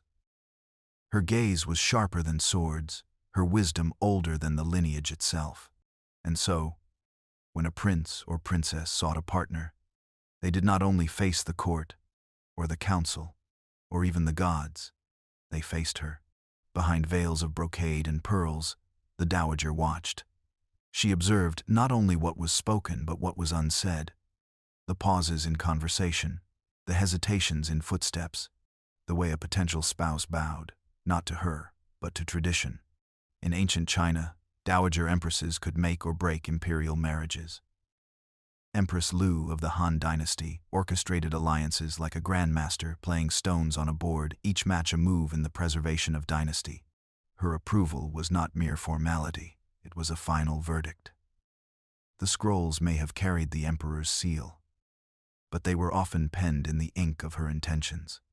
In Europe, too, the Queen Mother's blessing was vital. Whether in the Tudor courts or the Habsburg halls, a matriarch's disapproval could turn an engagement into scandal, a love into exile. Many young royals were taught early, if you win her, you win the crown. But how did one win her? Not with flattery, not with gold. The dowager had seen too many smiles that later turned to schemes. No, what she prized was something rarer: loyalty, humility, the strength to endure silence without squirming, the courage to look her in the eye and speak plainly. There are tales of dowagers who tested suitors with riddles, with poems, with tasks cloaked in metaphor. A young man once asked for a princess's hand was summoned not to court, but to the palace kitchens, where the dowager watched from a hidden corridor as he peeled fruit and fed the dogs. Was he gentle when no one watched? Did he curse under his breath? These, to her, were the real answers. In the courts of Africa, among Ashanti queens and Ethiopian empresses, elder women sat in councils. They were not advisors, they were gatekeepers. Royal daughters brought suitors first to them, not their fathers. It was a sacred sisterhood of lineage, a circle of inherited wisdom passed from womb to womb. And in India, among Rajput queens, the mother of the bride would often carry the final word. She alone could sense if a man was ready to uphold honor, to walk beside royalty without dimming its light. Her nod, often subtle, was enough to shift generations. Sometimes, the dowager was feared. Sometimes, she was revered. But always, she was necessary. For she had once been the girl whose love was tested. She had once been the bride behind the veil. And now, with decades of memory pressed into every wrinkle of her face, she ensured the future of the throne would not be handed to folly. So when you dream tonight, dream of her seated on a cushioned throne, her hands folded, her lips unreadable, and a nervous suitor, standing before her, wondering if love can pass the most ancient test of all, the approval of a mother who knows too much. Now, let us move on to next chapter. Princesses who changed succession for love. In the halls where bloodlines were carved in stone and lineage meant everything, there were women who chose love knowing full well the cost would be their claim to the throne. These were not impulsive girls swept away by romance. These were princesses trained from childhood in the art of patience, diplomacy, and sacrifice. They understood the price of desire, and still, they chose to pay it. Because for them, love was not weakness, it was revolution. Throughout history, royal women were pawns in the game of inheritance. Their marriages sealed peace treaties, cemented alliances, or preserved dynastic purity. But some refused to be moved across the board like silent pieces. They broke the game instead. In medieval Europe, a princess who loved beneath her station was seen as dangerous. Her heart, if not properly caged, could unravel a kingdom. And yet, time and again, love bent the rules of succession like wind bending ancient trees.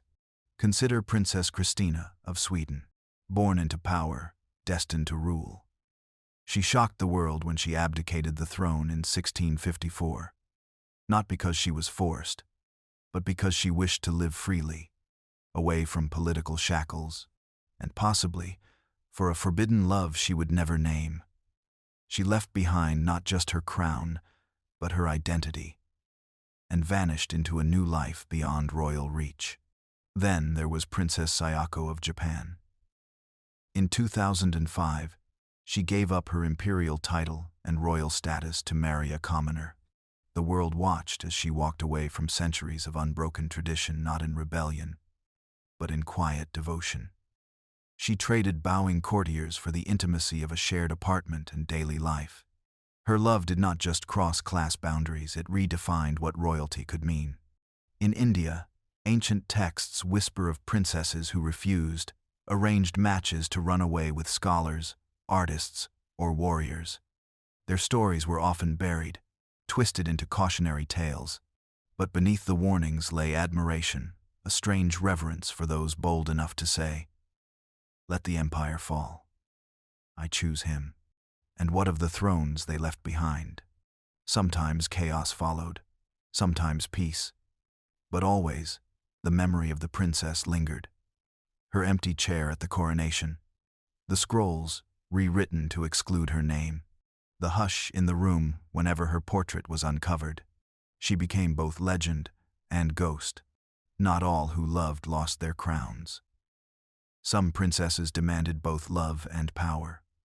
They fought for the right to marry on their own terms and still rule. But those who gave up succession entirely carved a different path, a quieter path. A path made of moonlight and letters never sent. In the Russian Empire, Grand Duchess Olga Alexandrovna married a common officer after years of denial. She gave up palace comforts and royal duties, choosing a small home in exile over the grandeur of imperial halls. In her memoirs, she spoke of peace, not the kind that treaties sign, but the kind found in a shared morning cup of tea. These women remind us that love, when true, does not ask permission. They walked away from the throne not to escape duty, but to define it. They redefined legacy not in terms of empire, but in the echoes of their choice. In the children they raised outside of palaces, in the letters they wrote by candlelight, in the quiet happiness that never made it into official history but lived on in the hearts they touched. So as you drift into sleep, imagine her the princess who said no to a crown and yes to a kiss. Her footsteps echo down a hallway no longer lined with guards, but with freedom. And though the world may forget her name, Love remembers. Now, let's move on to the next chapter. Female rulers and political consorts.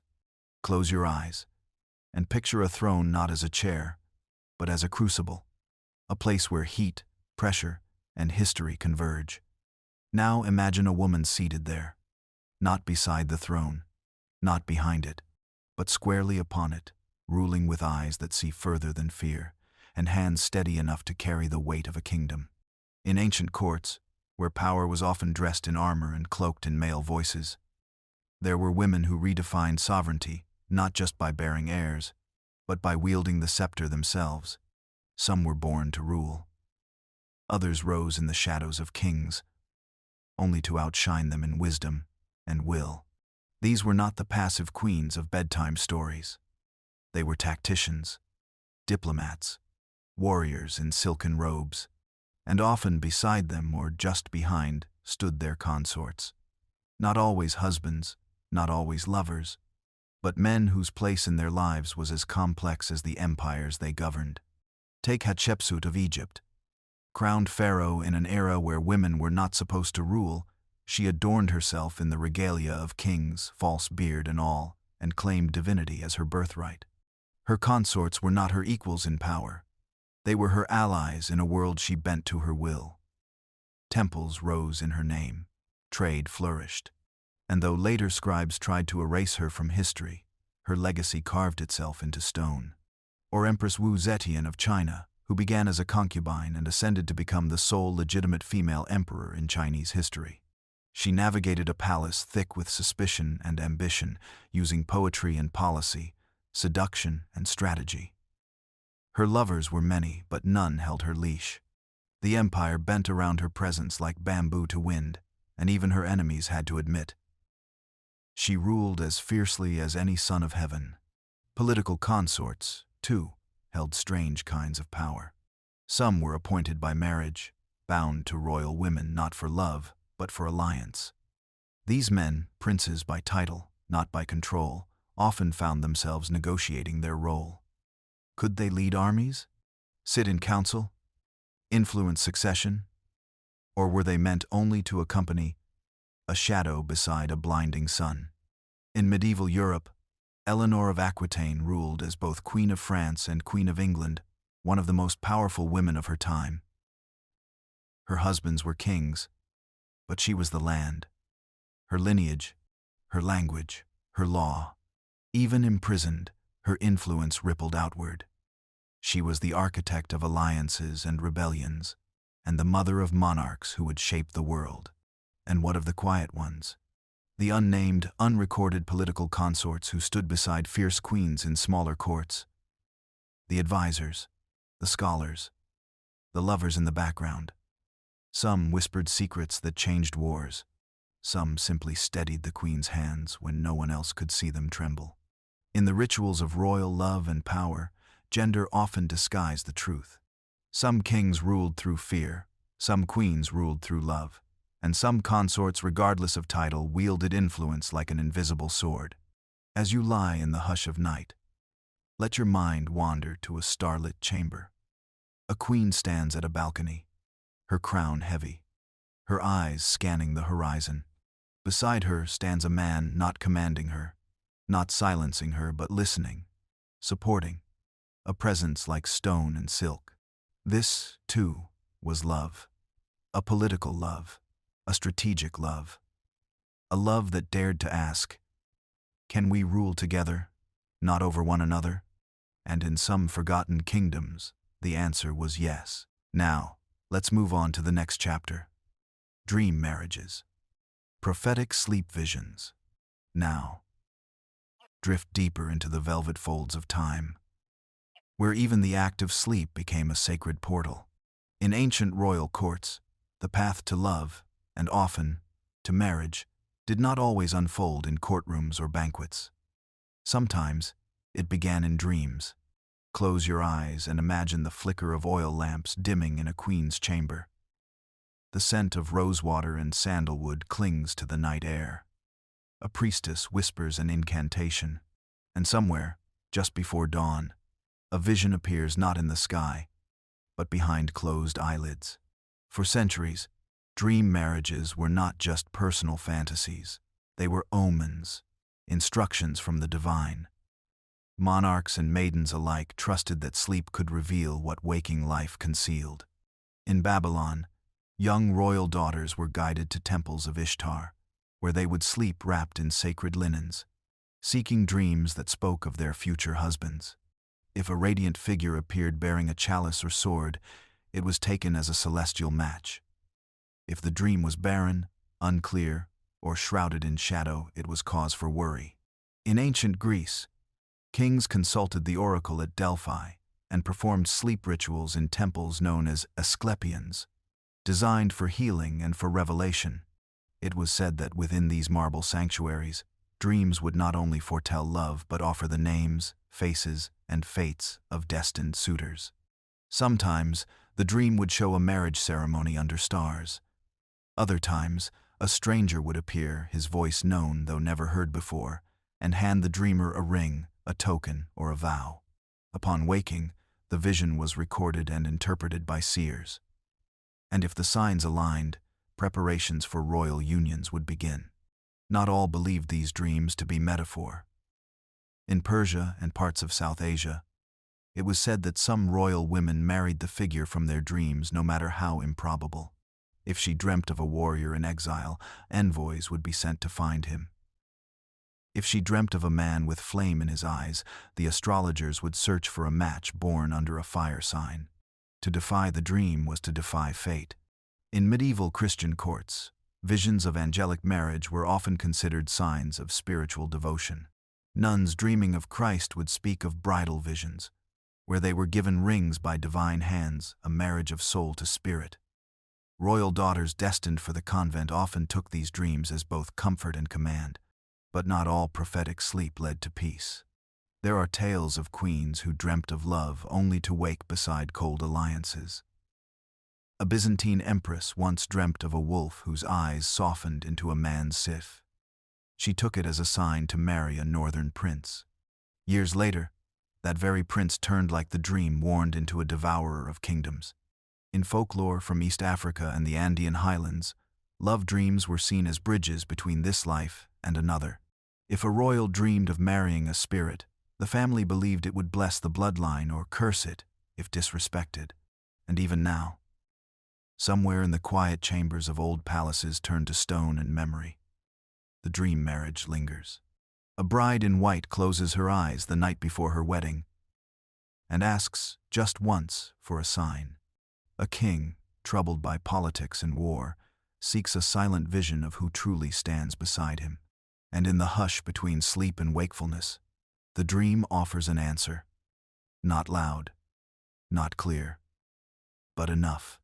Because some loves are written in blood, others in law.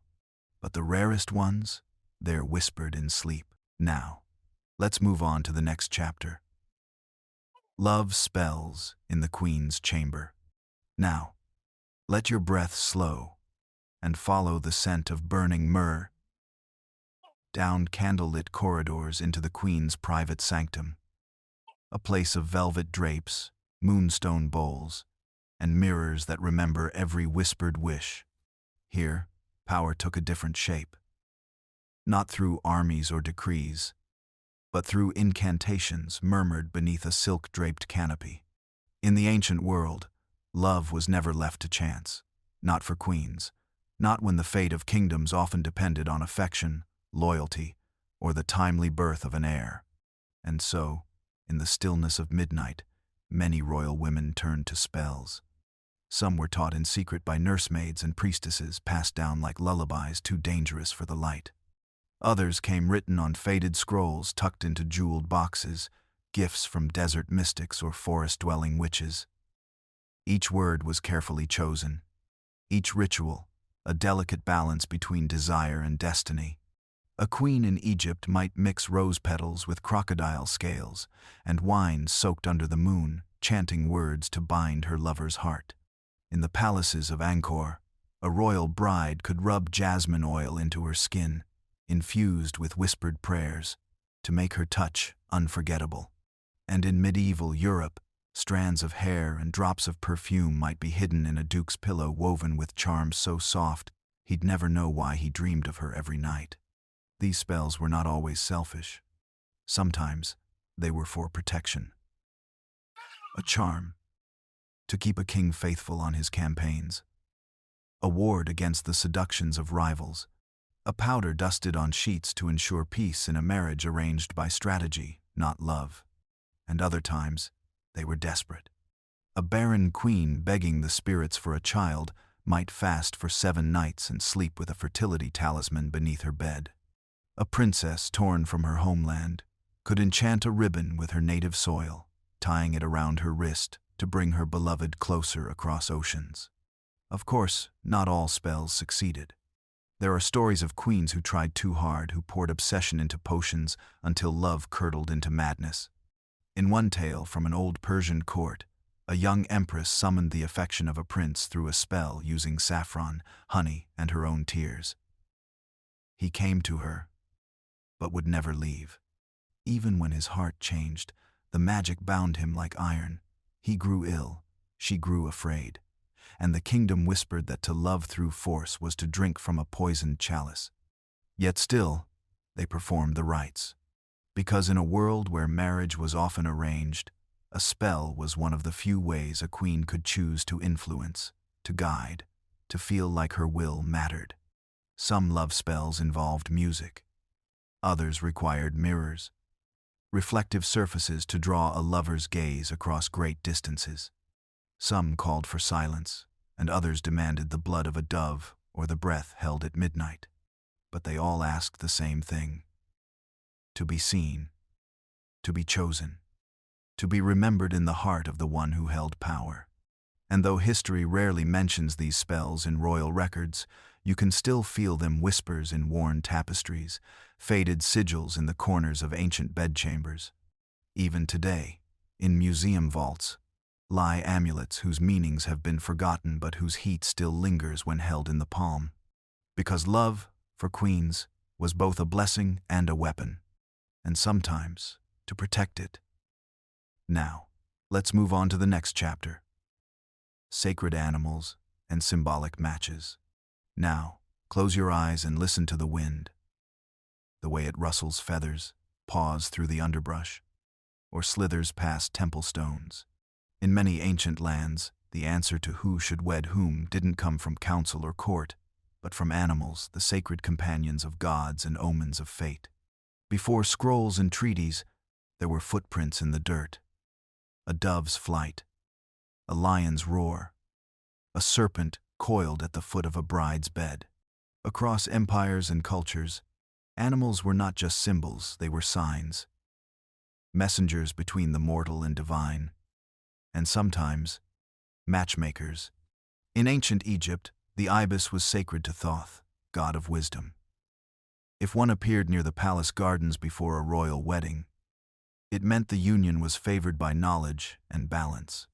But if a crocodile crossed the Nile during the bridal procession, whispers warned of danger, betrayal, or bloodshed. In Vedic India, horses were more than beasts of burden. They were spiritual barometers.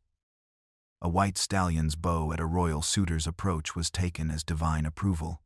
Meanwhile, the sight of crows at dawn before a wedding was enough to postpone the entire ceremony until rituals could cleanse the bad omen.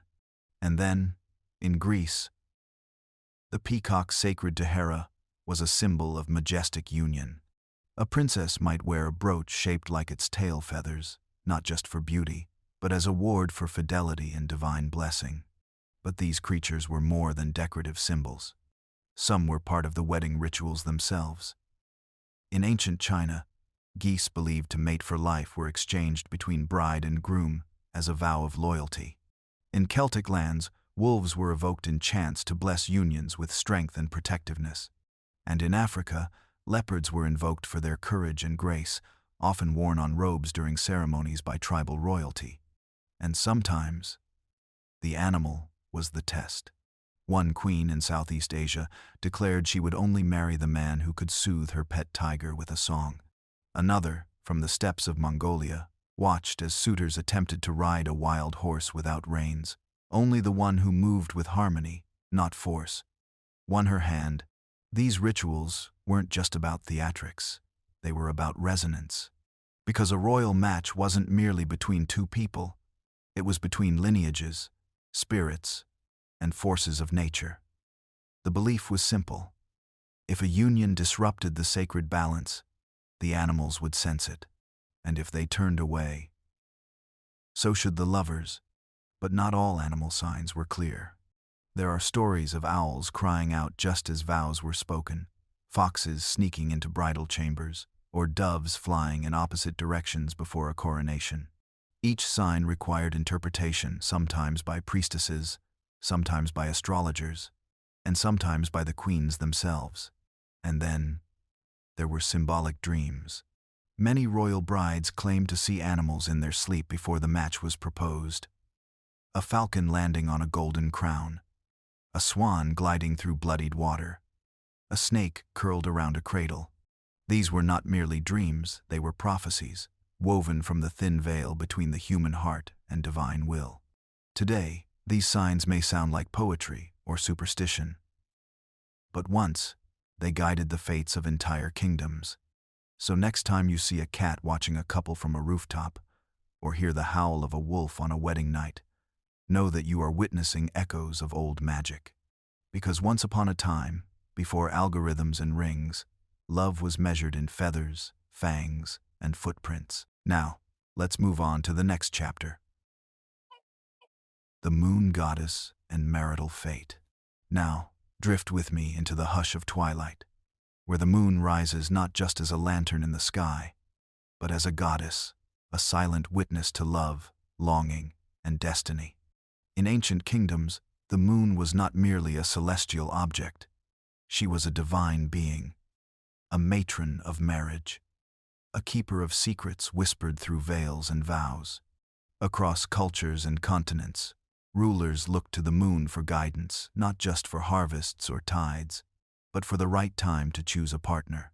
Because love, in the eyes of the ancients, was not just about desire or alliance, it was about alignment. And no alignment was more sacred than that of the heart with the moon. In Mesopotamia, the moon god Sin, or Nana, was called upon before royal betrothals. His waxing phase was seen as a time of beginnings, growth, and proposals. No royal wedding would dare be held during the dark moon, when her face was hidden, her blessings withdrawn. In Greece, the goddess Selene watched over secret trysts and lovers who defied their father's decrees. It was said that if Selene's light fell upon a couple while they slept, their bond would be unbreakable. Some queens even chose to sleep beneath moonlight the night before their wedding, hoping to dream a glimpse of their future husband or a warning. Further east, in ancient China, the moon goddess Chang'e was associated with romantic fate.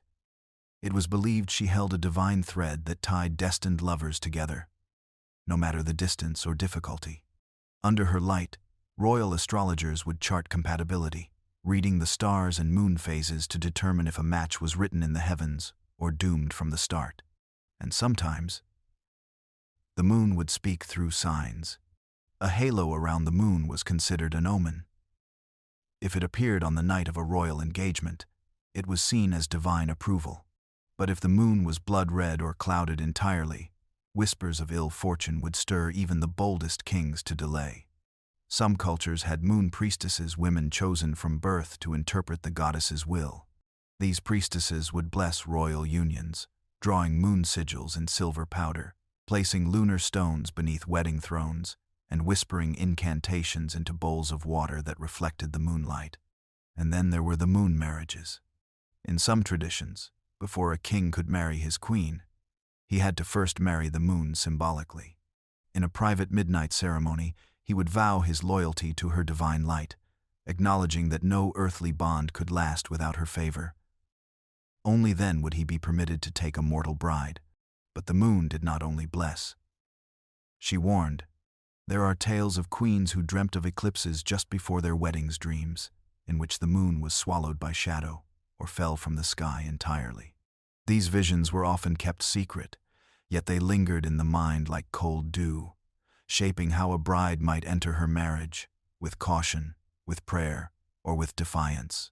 And what of love that defied the moon's signs? Some dared. Some eloped under waning skies, choosing passion over prophecy. Some were cursed, others crowned. But in every story, the moon watched, not judging, only remembering, as if she kept a library of love each couple, each kiss, each coronation etched in silver across the night. So tonight, as you lie beneath her gaze, ask yourself, who have you loved under the moonlight? What promises did you make when no one else was listening? And what fate might she be weaving for you now as you dream? Now, let's move on to the next chapter. Cursed unions and haunted thrones. Now, let us step gently into the shadowed corridors of ancient palaces where roses bloomed on wedding nights. But so too did whispers and curses. Not every royal union was blessed. Some were born beneath ominous stars, forged in desperation, politics, or betrayal. And some, so the stories say, were doomed from the start. In many ancient realms, marriage wasn't just a private vow between two people. It was a contract of kingdoms, a pact of gods, a shifting of fate itself. When that pact was broken by lies, bloodshed, or unholy union, the consequences echoed beyond the bridal chamber. They rippled through thrones, temples, and tombs. Consider the tale of a young empress who married her father's enemy to seal peace between nations. The moment her veil was lifted, it is said the palace torches dimmed.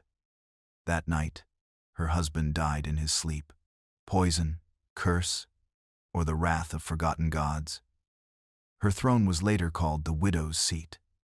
No ruler who sat upon it ever bore a child, or the prince who defied sacred warnings and married his cousin in secret, ignoring the temple's decree. On their wedding night, lightning split the palace steeple in half. Their children were born with strange marks, and the kingdom fell into famine within the year. The priests declared it divine punishment, a cursed union that turned blessings into blight. In ancient Egypt, some pharaohs married their sisters to preserve divine bloodlines.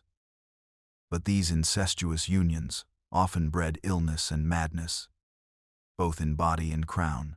Some royal tombs bear hieroglyphs hastily scratched out, names erased by those who feared their spirits still roamed vengeful, corrupted by love that crossed sacred lines. In medieval courts, ghost stories clung to royal halls, where cursed unions once echoed. Chandeliers that swayed without wind, mirrors that reflected brides not yet arrived, footsteps of a queen who drowned herself the night her forced marriage was declared. Her wails, they said, could still be heard beneath the floorboards on stormy nights. Many such tales were passed down in hushed lullabies. "Don't marry without the blessing of the stars," mothers would whisper to daughters, "and never wear the pearls of the weeping queen, lest you inherit her tears." Cursed unions left marks that could not be seen but could be felt. Wars that began over broken engagements. Thrones that crumbled under the weight of mismatched hearts. Kings who went mad after their beloved was taken from them, and queens who refused to speak another word after being wed against their will. Some rulers tried to escape their curses. They burned wedding gowns, buried wedding rings, built temples to appease forgotten gods. One queen even remarried the same king under a different name, believing that tricking the spirits might grant them a fresh fate. But curses, if real, are rarely fooled. Even today, some palaces refuse to host weddings on certain dates. Some crowns remain unworn, locked behind glass, too heavy with history.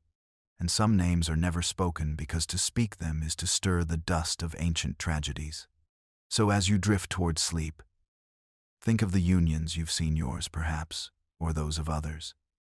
Were they chosen freely, or forged in silence? And if love is a throne, who truly sits upon it? The heart, or the haunting? Now, let's move on to the next chapter. Marriages across enemy lines. Now, let us wander to the edge of war camps and borderlands, where love walked the tightrope between duty and danger. In the long scroll of history, there have been unions, not born of affection, but necessity, marriages inked in treaties, sealed with trembling hands across enemy lines.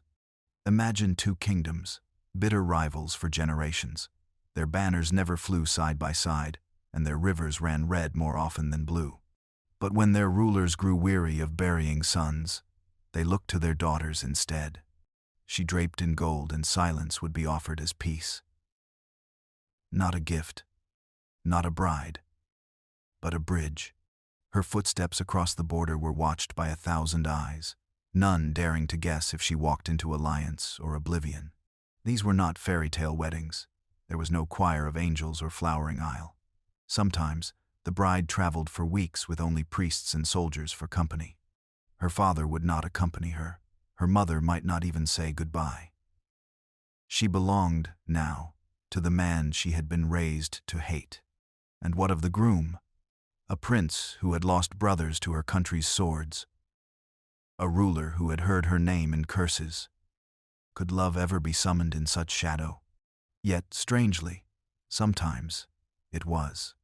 They called it the miracle of the battlefield bride. In the hush of night, beyond the reach of courts and crowns, some of these political strangers became genuine partners.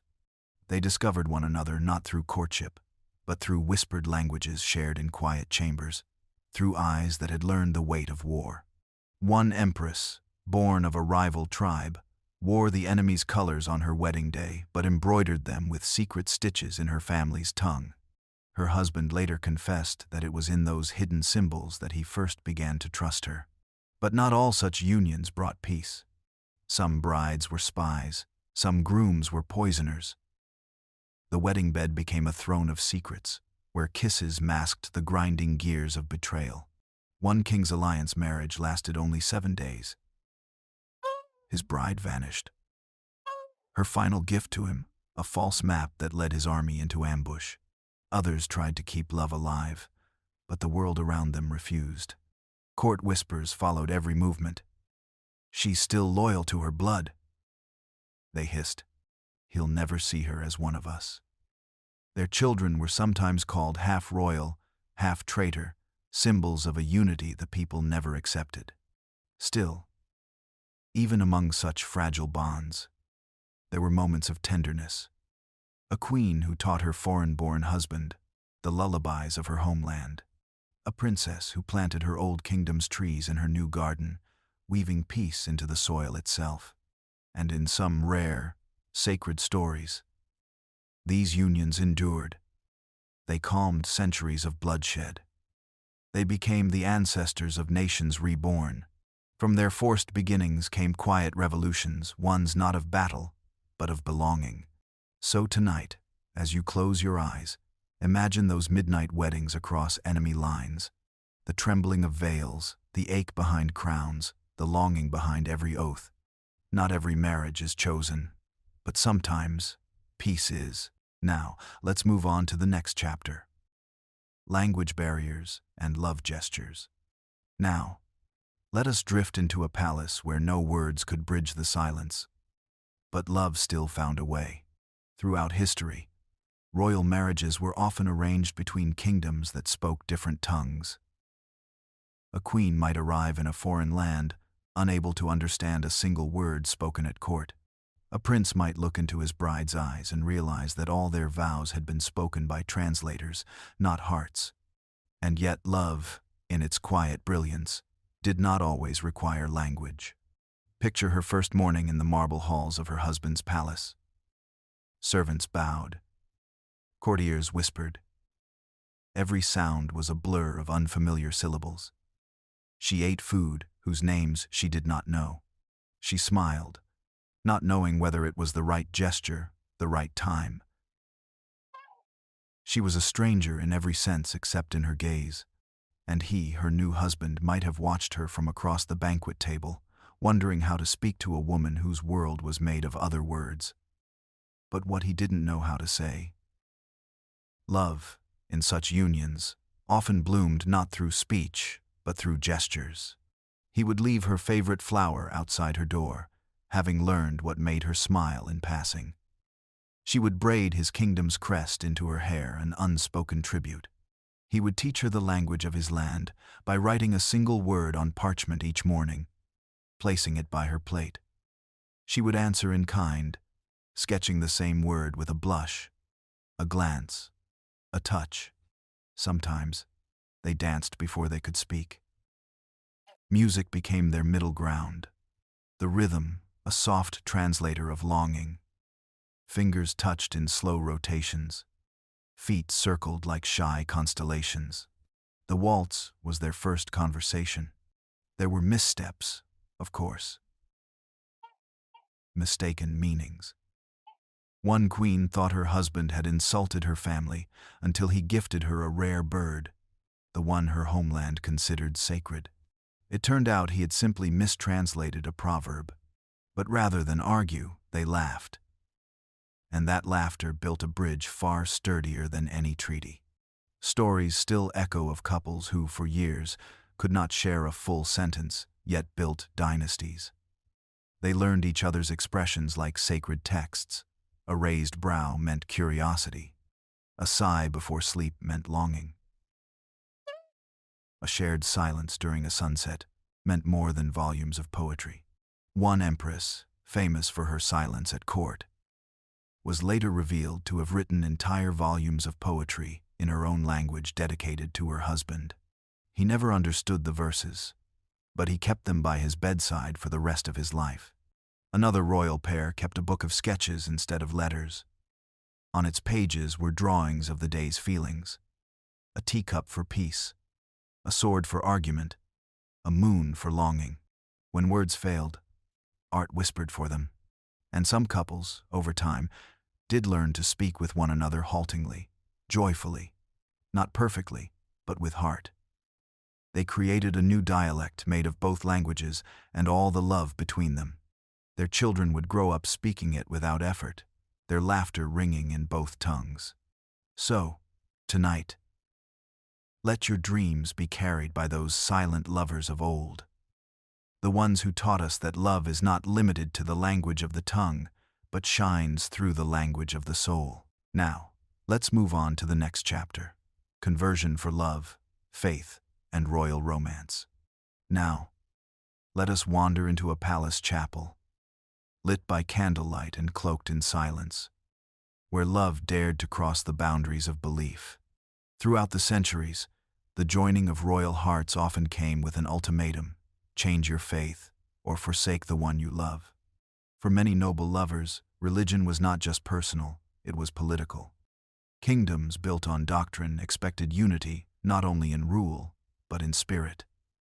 And so, love was often asked to kneel before the altar of faith. But what happens when love is stronger than Scripture, and devotion to one heart outweighs devotion to a creed? Across empires and ages, there were those who chose to convert not by coercion, not for crowns or coins, but for the quiet, aching desire to walk hand in hand with someone who saw the divine in a different form. Imagine a prince raised in temples of incense and chant, falling in love with a princess who prayed in stone cathedrals. Their marriage contract required him to renounce the gods of his ancestors. And after long nights of silence, he did not out of betrayal to his past, but out of reverence for his future. His family mourned, his court doubted, but she wept. For he had given up not just his rituals, but a part of his soul. In other tales, it was the queen who changed. A noble woman of the north baptized in icy rivers, donning the symbols of a foreign god to wed her desert-born beloved. Her maids whispered of betrayal, but she stood firm, believing that love, too, was sacred. These conversions were not always smooth. Some royal lovers faced years of exile from their own bloodlines.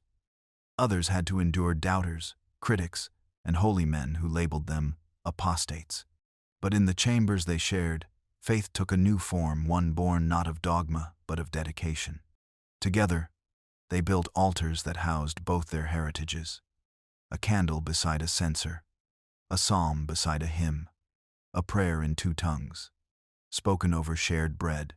One famous queen was said to have kept a hidden shrine in her private quarters, a symbol of the religion she left behind.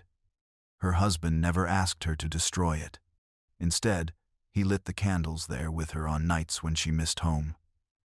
In return, she led the evening prayers in his faith when their kingdom demanded it. Their love balanced both heavens. And then there were the secret converts, those who took on the public faith, but clung quietly to the old one behind closed doors. A prince who bowed at court but whispered his native prayers into his wife's shoulder. A princess who sang the hymns of her new church while keeping sacred symbols sewn into her robes. They lived between belief and belonging, united not by a shared God, but a shared heart. In the end, these royal romances remind us that sometimes love becomes its own kind of religion. It demands sacrifice. It asks for trust in the unseen. It builds rituals out of everyday moments, a shared meal, a clasped hand, a glance of understanding when the world outside cannot comprehend. So tonight, as the stars blink like ancient candles above your dreams, remember the lovers who crossed faiths for one another. For in their quiet acts of courage, they showed us that no temple is too distant, no scripture too sacred, when two souls choose to believe in each other. Now, let's move on to the next chapter. Cultural shock in the bridal chamber. Now, let us enter a chamber where silk meets sand, incense collides with cold wind, and two hearts, though bound in marriage, speak in gestures more than words. When royal marriages were arranged across borders, alliances were not the only things exchanged. The bridal chamber became a theater of cultural shock, of strange customs, unfamiliar scents, and languages that made intimacy feel like translation. Imagine a princess raised among the snowy peaks of the north, sent to marry a desert prince whose nights were warm and scented with myrrh. Her skin, accustomed to wool and pine, now brushed against silk and golden linen. His voice sang lullabies in a tongue she didn't know, and though he smiled gently, she could not yet hear the meaning behind his silence. In these unions, love did not begin with fireworks. It began with small tremors, a meal eaten differently, a prayer whispered at an unexpected hour, a hand reached out and hesitated, because even closeness can feel foreign when rituals clash. One such queen wrote in her journal, "He greeted me with eyes full of kindness, but I could not bear his perfume. It reminded me of burning spices, not home." And yet, over time, she asked for those spices at breakfast. She let her hair fall the way his people adored.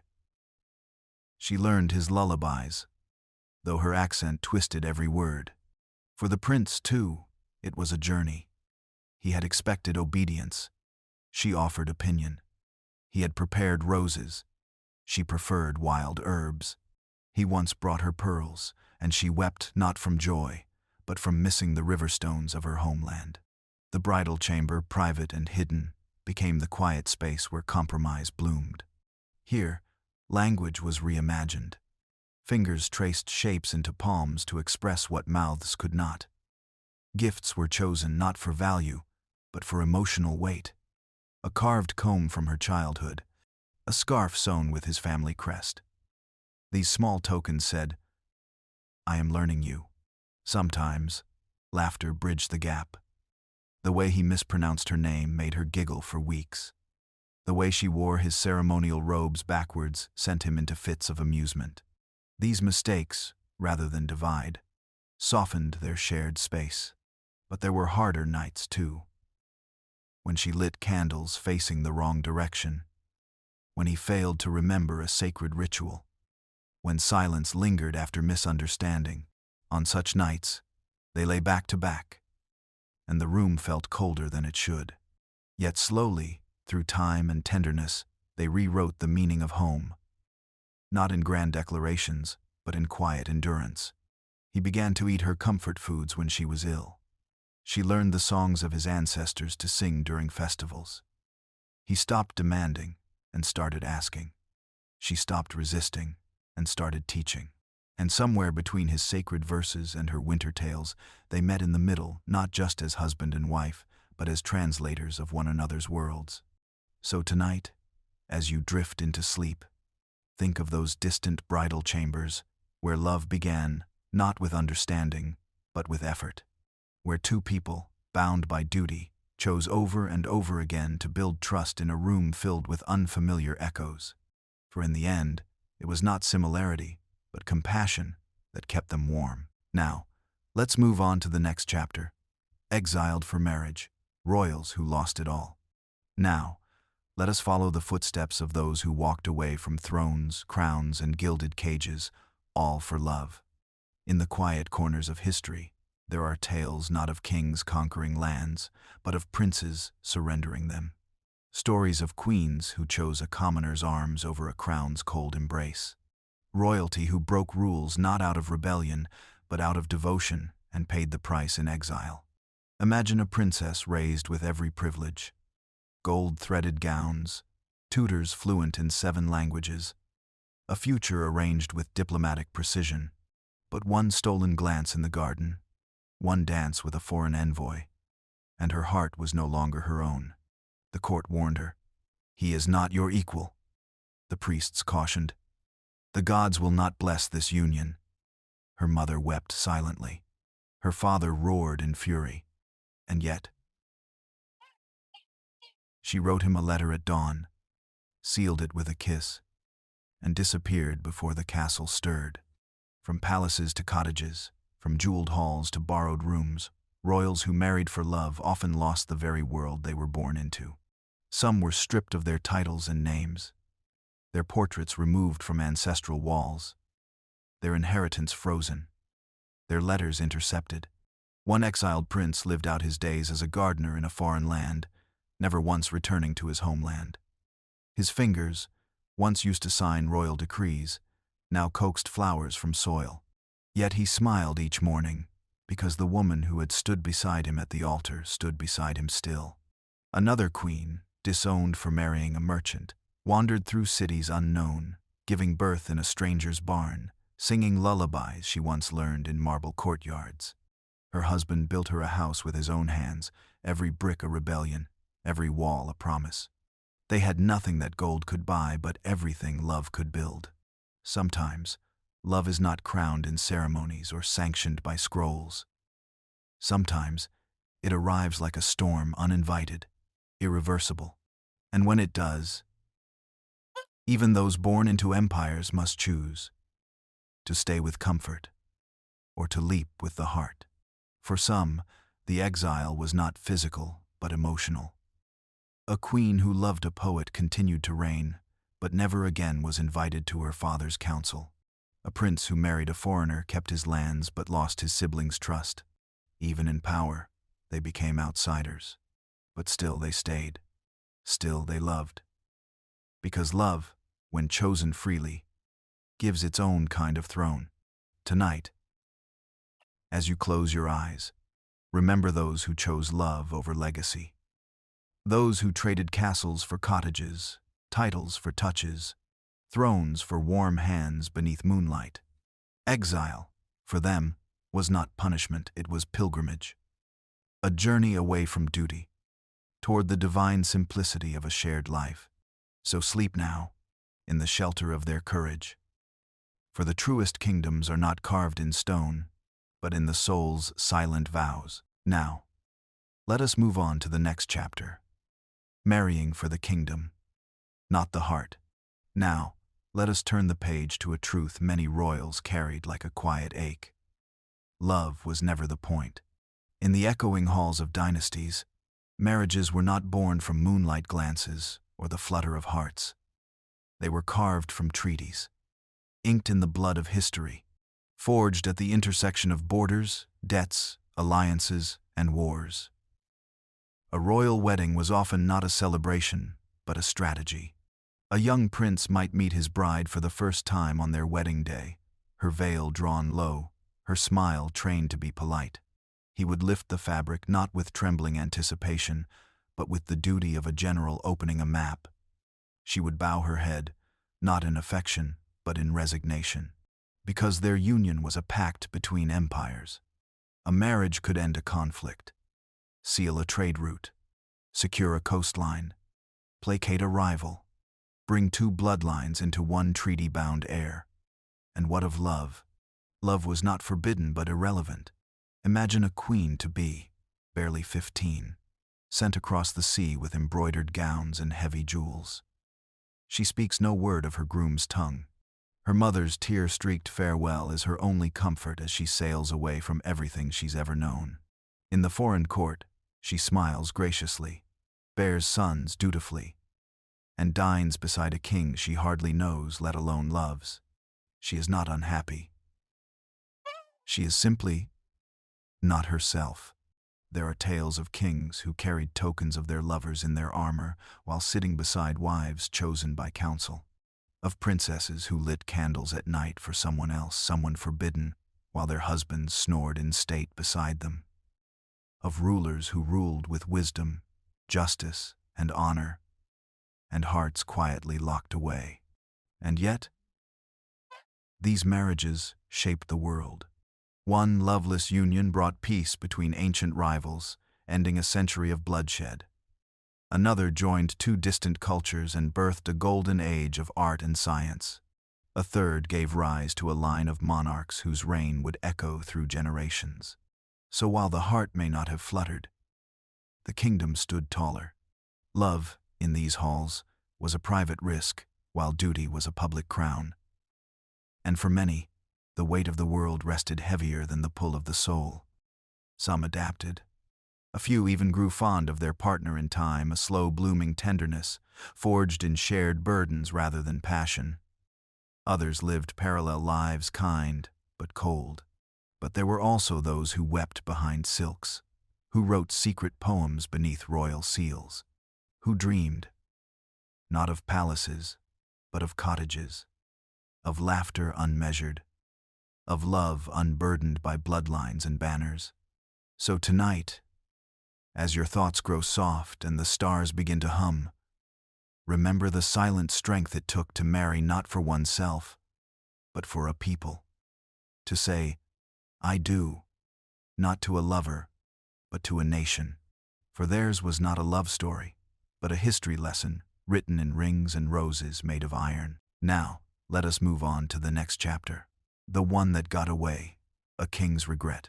Now, let us step quietly into a chamber where the crown is heavy, not with power but with sorrow. Behind every victorious monarch, every battle won and treaty signed, there may live a shadow, a name unspoken, a glance remembered, a scent that haunts silk pillows and midnight corridors. Tonight, we wander into the most intimate ache of all, the one that got away. For even kings are human, and sometimes, even amidst gold and glory, they carry the memory of a love that slipped through their fingers. There was once a prince not yet crowned who rode into a village dressed in anonymity. There, among the ordinary, he met someone extraordinary, a healer's daughter or a poet's niece. She spoke plainly, but laughed richly. She had no use for thrones or titles. She loved him not as a future king, but as a man of warm hands and wandering thoughts. They met beneath trees, under borrowed moons, hearts unchained by protocol. But kingdoms are cruel to love that doesn't serve them. When duty called, the prince returned to the palace. He tried to bring her name to the council, to plead for the right to marry her, but was met with silence, then scorn. A match below his station? A queen with no bloodline, no land, no alliance to offer? Impossible. The girl was quietly sent away, or she left on her own, understanding before he did that dreams have ceilings in palaces. He ascended to the throne, married as he was told, and the kingdom rejoiced, but the king never danced again. He built statues, held court, fathered heirs, and aged in portraits. Yet some evenings, when the wind shifted, when jasmine filled the gardens, or when music played in a certain key, he would pause. His gaze would drift beyond tapestries, beyond maps and ministers, to a time when he wasn't yet crowned. He never spoke her name. But his most trusted aide once said, "The king has everything, except the one thing he would have traded it all for." Sometimes, in his private journal, a single line would appear. I hope she is happy.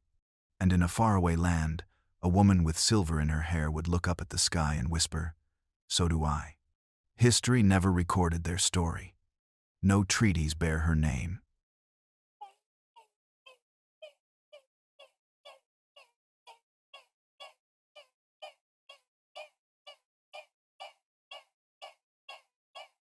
But love, even unfulfilled, has a pulse that outlives marble and crowns. The king died with dignity. He was remembered as just and wise. But in the folds of his funeral cloak, tucked near his heart, they found a ribbon worn, faded, perfumed faintly with something that was not royal at all. The one that got away doesn't always vanish in bitterness.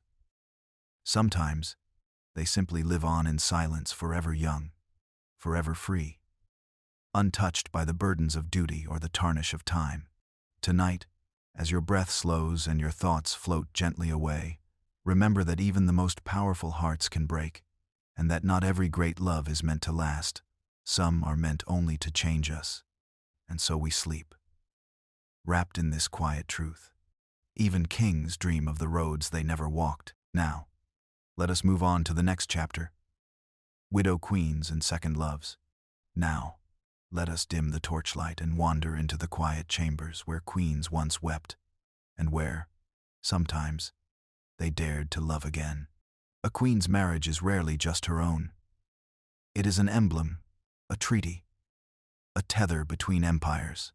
When her king falls in battle or fades into the stillness of royal illness, she is not simply a widow, she is a living symbol of loyalty, sacrifice, and silence.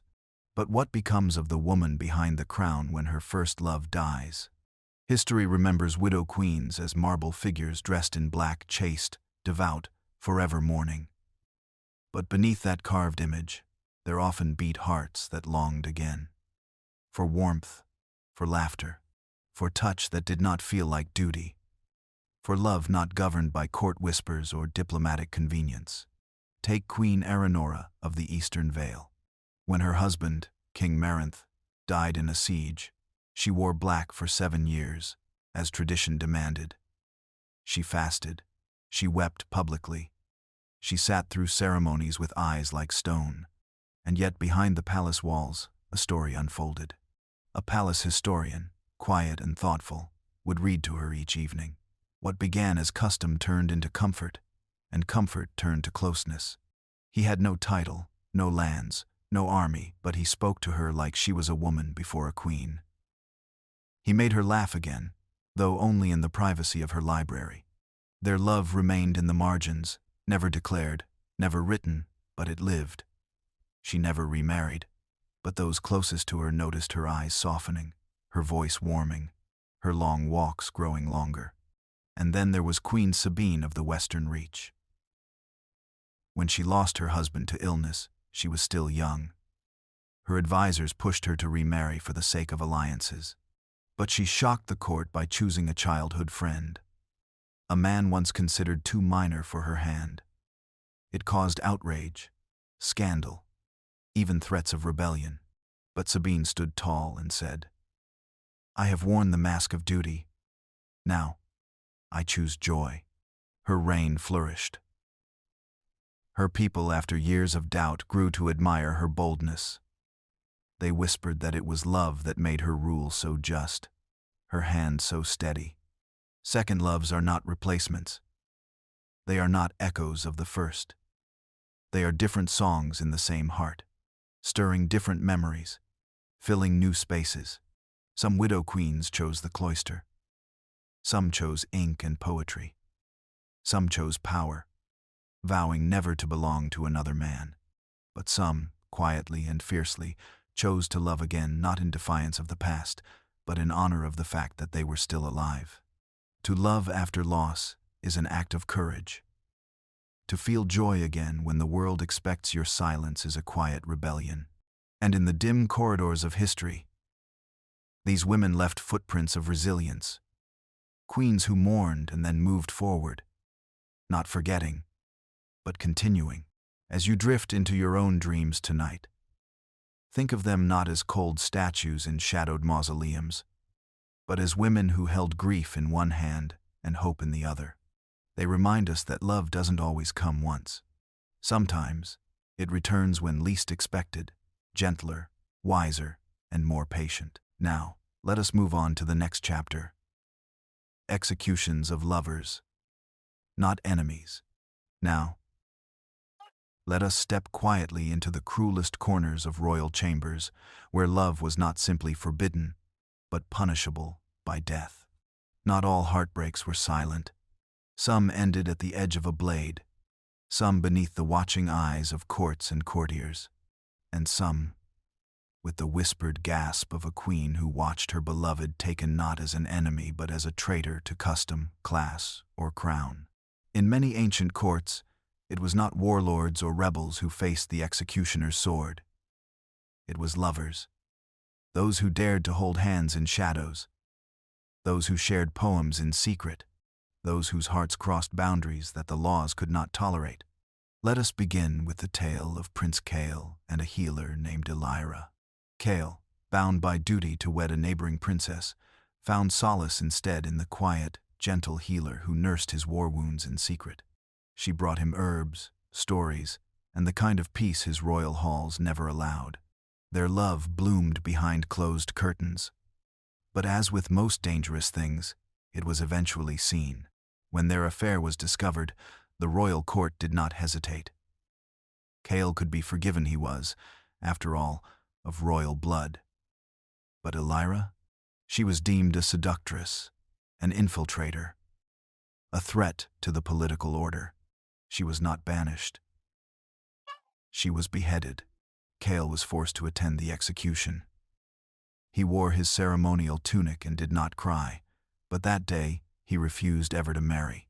And when he died decades later, his personal ring bore her name, hidden in a language only the two of them shared. Then there is the story of Queen Selene and the soldier who guarded her chambers. He was not noble born. He had no name worthy of record. But he was loyal, brave, and she saw in him a kindred soul, one who loved not her title, but her silences. Their affair, brief as spring rain, was uncovered by a jealous advisor. Selene begged for his life. She offered gold, land, exile, but the court wanted an example. The soldier was hanged at sunrise. Selene wore white for weeks after, not mourning but rage. White, in her culture, was the color of beginnings. She was reborn, but colder. Her laws grew stricter, her punishments swifter. Love, she declared, was weakness. Behind every royal law outlawing passion is a story like theirs. And the irony is cruel. Kings who forgave war crimes could not forgive affection. Queens who led armies would tremble before their mothers for loving below their station. A kiss could be deadlier than a dagger. The punishments were public: gallows, flames, poison in a shared goblet. The message was always the same: you may rule, but you must never love freely. And yet, they loved anyway. Some smuggled final letters into the hems of dresses. Some whispered goodbyes across prison bars. Some, if they were lucky, died hand in hand, so history could not erase their connection. Tonight, as you close your eyes, think not only of royal crowns and grand halls, but of the lovers who paid the ultimate price for a stolen smile, a midnight rendezvous, or a forbidden vow. They remind us that love, even in the most gilded cages, seeks escape, and sometimes it chooses truth over life. Now, let's move on to the next chapter. Betrayed by blood, when love turned to war. Now, let's unravel the bitter tale of when love did not just fade, but burned into betrayal, turning kingdoms into battlegrounds and lovers into enemies. Royal unions were forged in the name of peace, treaties sealed with kisses, borders softened by shared beds. But not all romances aged into harmony. Some curdled into suspicion, jealousy, and revenge. And when they did, love itself became a weapon unsheathed, merciless. History holds in its quietest pages the stories of those who loved across banners, only to be the spark that lit the fuse. Consider the legend of Princess Naira of the Northern Isles. She married Prince Charon of the Lowlands in a wedding blessed by both sun and storm. It was a match meant to bring unity. They walked together through flower-strewn aisles while commoners wept with joy. But beneath the silks and vows, rival ambitions stirred. Charon loved her fiercely, but he mistrusted her bloodline more. When tensions rose between their lands over trade, spies whispered that Naira passed military secrets to her brother, the king of the Isles. Charon confronted her, not with a question, but an accusation. Naira pleaded. She had only ever sent poems, prayers, gifts of goodwill. But Charon's heart was already armored. He imprisoned her in the highest tower of the citadel. And when war broke out 2 moons later, Charon led the charge against the very kin of the woman he once kissed in candlelight. The war ravaged both lands for 7 winters. Neither side truly won. And Naira? She remained locked away, a queen without a court, watching the smoke of her homeland rise in the distance. Love, once a bridge, had become a blade. Then there was Emperor Tavir, who wed a rival chieftain's daughter, Leona, in a fragile alliance. She was clever, bold, and trusted with his innermost secrets. Together, they ruled in rare balance until a rebellion threatened their throne. Documents surfaced, claiming Leona had funded the uprising, feeding gold to those who sought to dethrone her husband. Tavir could not believe it, but the court demanded proof of loyalty. He asked her one question: "Did you betray me?" She smiled and said, "Number but I would, for my people." He ordered her exile, not death. And yet, her departure shattered him more than any sword could. He never remarried. He died alone, with her scarf folded beneath his pillow. Stories like theirs remind us that betrayal does not always come from hate. Sometimes, it arrives wrapped in torn silk, or rides on the back of broken promises. Love and loyalty are rarely allies. And in royal courts, where politics were prayers and bloodlines more sacred than emotion, love was always suspect. How many wars began not with declarations, but with doubt between 2 lovers? How many kingdoms fell because a hand once held in affection closed into a fist? As you drift into sleep, imagine those royal hearts pulsing not with joy, but with suspicion.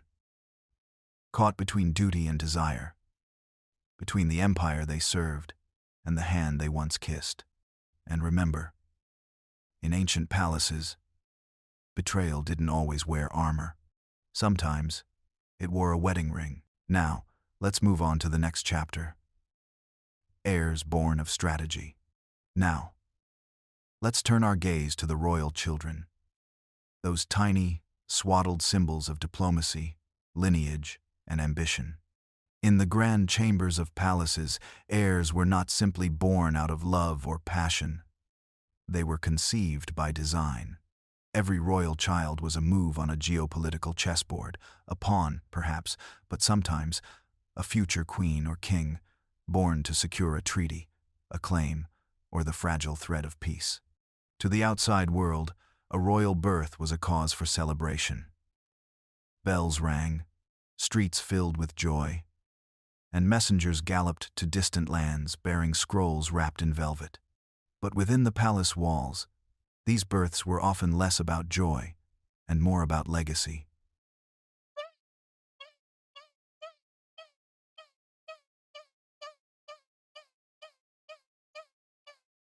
A womb became the battlefield for alliances, a cradle, the final resting place for generations of planning. Consider Queen Arintha of the Eastern Sands. She was wed to King Malric of the Northern Peaks, an unlikely match, forged during a season of bitter drought and simmering rebellion. The lands needed unity, and so she crossed deserts to marry a man she had never seen.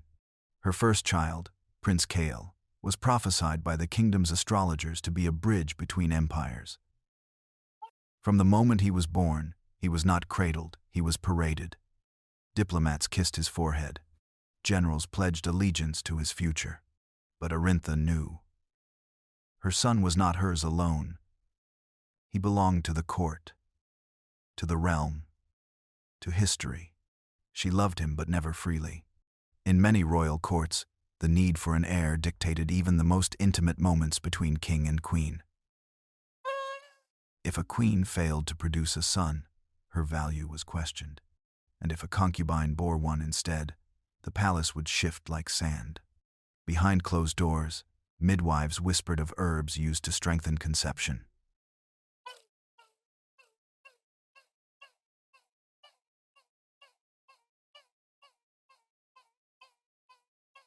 Royal astrologers were consulted before each union. Nights were chosen not for desire, but for celestial alignment when stars whispered of sons, not daughters. And daughters, often pawns for the next generation of treaties. Sometimes, even multiple kingdoms negotiated over the unborn. If the child is a boy, he shall wed our princess. If a girl, she will be raised in our court as future queen. These were not lullabies, they were contracts. Yet, amid all this strategy, some royal parents did find quiet moments of genuine affection. A stolen glance, a whispered hope, a hand placed gently on a queen's swollen belly, not for succession, but in awe of life. But such moments were fleeting, because as soon as the child cried its first breath, the court descended recording lineage, assigning tutors, and sealing fates. There were children raised not by mothers, but by councils.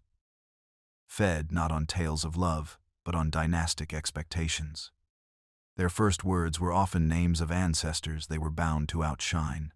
And yet, these heirs, though born of strategy, grew into legends, tyrants, saints, or wanderers. Some fulfilled their destiny. Others rebelled against it. In the echoes of their birth chambers, we hear the clashing chords of control and innocence, of empires trying to mold what is, at its heart, unpredictable. For what is more defiant than a child? As you close your eyes tonight, imagine those royal infants, wrapped in silk, destined for thrones, and carrying the silent weight of 1,000 expectations. Their lullabies were written in treaties, their futures decided in war rooms. And their hearts? Still tender, still searching for love that had nothing to do with legacy. Now, let's move on to the next chapter. What royal diaries reveal about marriage? Now, let's dim the lanterns and gently open the creaking covers of old leather-bound journals, the royal diaries where truth whispered behind closed curtains. While palaces held formal portraits and gilded thrones, it was in these secret pages that monarchs and queens confessed their hearts.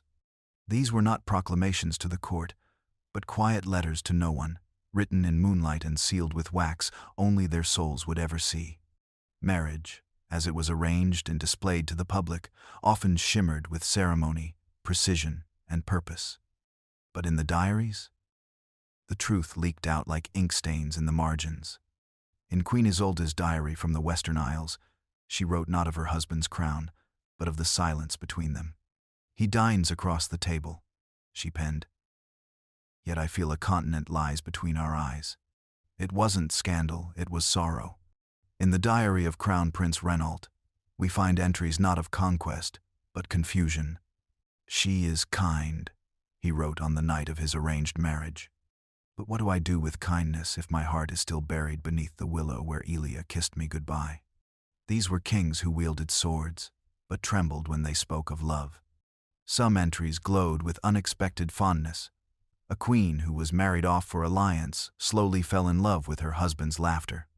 She marked the day he brought her figs from her homeland as the first time I felt seen in this frozen castle. Others burned with betrayal.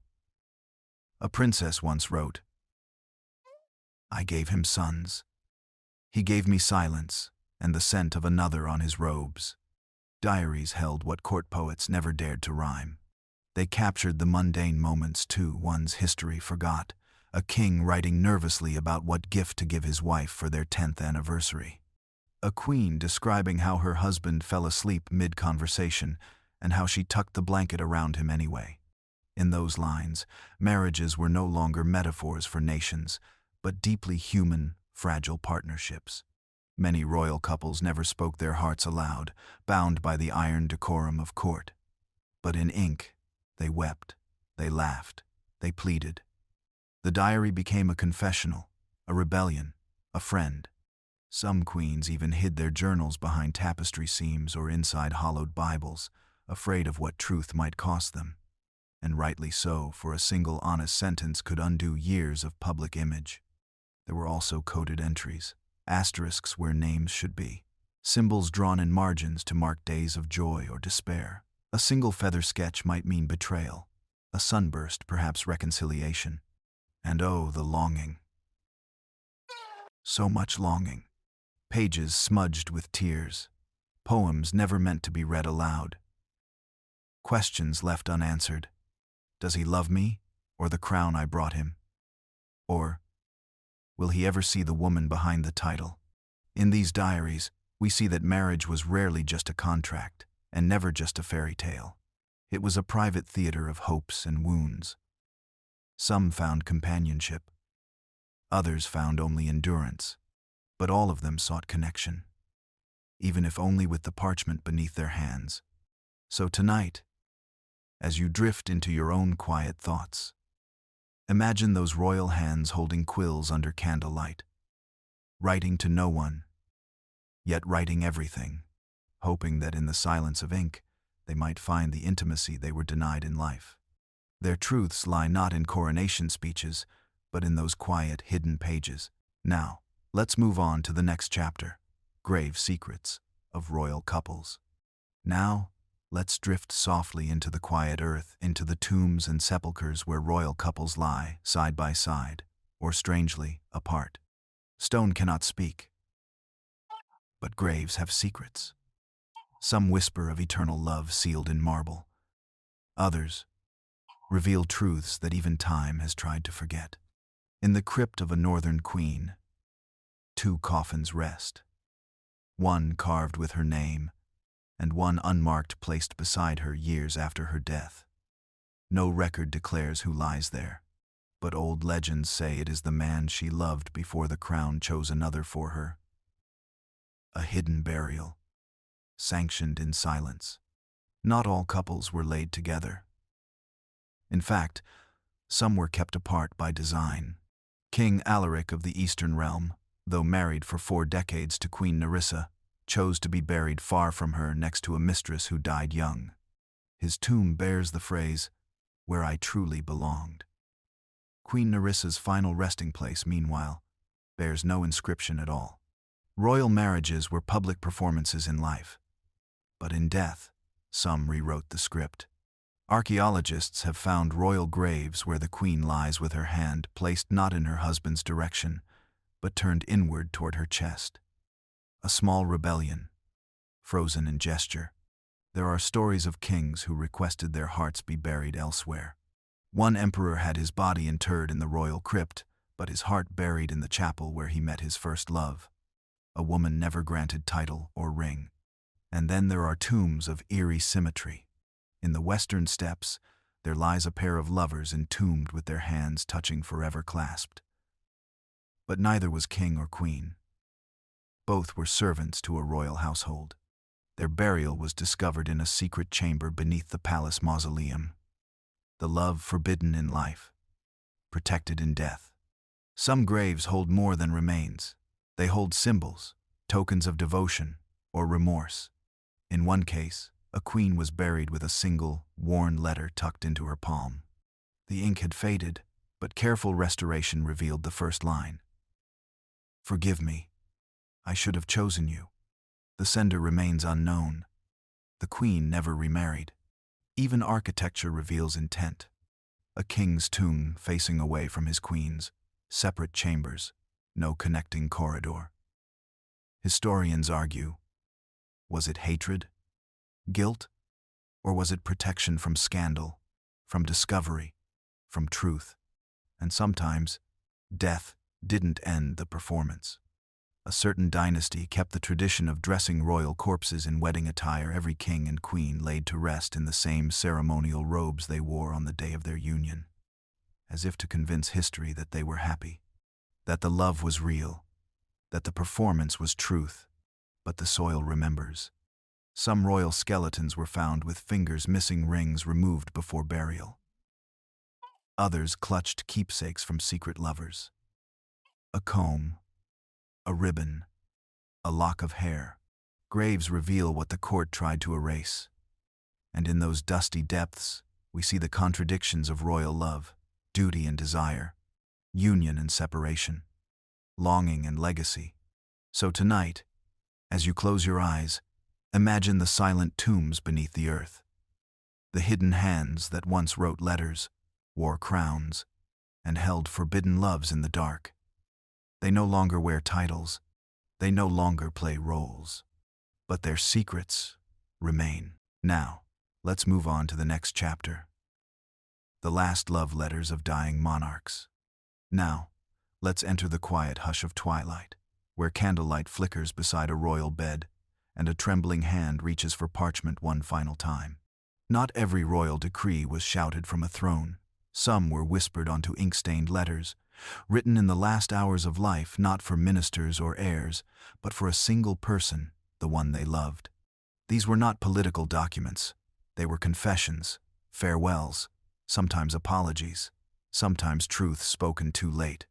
One empress, lying fevered in her final chamber, dictated her last words to a scribe, not to her successor, but to the stable boy she had loved in secret for years. Her letter said, "I die 1,000 deaths for not choosing you. I ruled an empire, but I never ruled my own heart." The letter was never sent. It was found years later, hidden behind the wall panel of her writing room, bound in ribbon and sealed with wax that had never been broken. Then there was King Theon of the Silver Isles. He had 3 queens, countless consorts, and an empire stitched in blood. But in his dying days, he wrote only to one woman, the daughter of a foreign merchant he'd met as a young prince.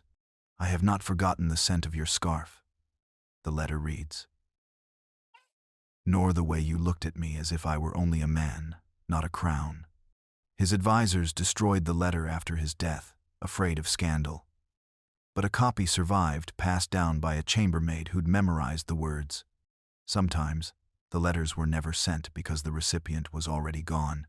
Queen Isolde of Arden wrote to her husband every night for a month after he fell in battle, knowing he would never read them. Her last letter, scrawled just hours before her death, ended simply, "I will see you by the river." When her tomb was opened centuries later, those letters were found bundled beside her, each one unread, but never unloved. Some letters bore the mark of guilt, not romance. A northern king, poisoned slowly by his own court, used his last strength to write a letter not to his wife, but to the queen he had executed in jealousy years before. "If there is an afterlife, may you forget my cruelty before I arrive." His body was buried in the family vault. The letter, hidden beneath the floorboards of his study, discovered only when the palace was torn down during war. And not all final letters were words of sorrow. Some were bold declarations, written with clarity only dying minds seemed to possess. A crown princess in exile wrote to her childhood friend, now a rival queen, revealing a lifelong love she had never dared to speak aloud. "You wore the crown, but I wore the memory of your smile. You ruled, but I remembered." Her letter ended with, "I go now to no kingdom, only peace, but you were always my home." When she passed, her attendants found the letter unsent. The rival queen received it only after both their reigns had ended, reading it in private, and later requesting to be buried with it. These final letters are not just stories, they are echoes of truth too heavy for the world of the living. Words spoken without fear, because there was no time left to fear anything. So tonight, as your breath slows and your heart softens, imagine a candle-lit room, a quill trembling in a dying monarch's hand, and the weight of love pressed into one final envelope, sealed not with wax, but with longing. Now, let's move on to the next chapter. how history judges the love of kings and queens. Now, let's step into the grand library of time, where scrolls gather dust and portraits watch in silence, where love is not just lived, but remembered, dissected, and sometimes distorted. For the kings and queens of the past, love was never a private affair. It was etched into treaties, painted into murals, whispered in court corridors, and centuries later pinned under the unforgiving gaze of historians. Some royal romances are enshrined as epic.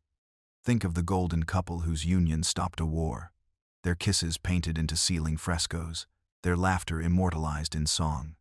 History called them soulmates.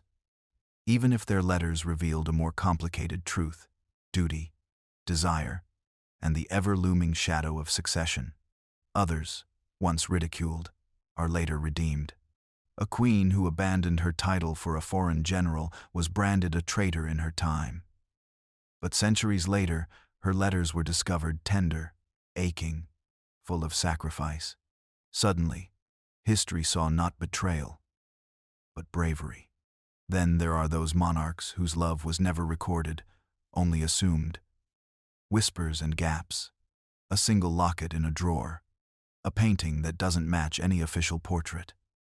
Who were they smiling at? Who slept in that empty chamber down the hall? Sometimes, love is erased. A queen who dared to marry beneath her station had her name struck from records. Statues smashed. Her existence scrubbed like a stain on the crown. But love is stubborn.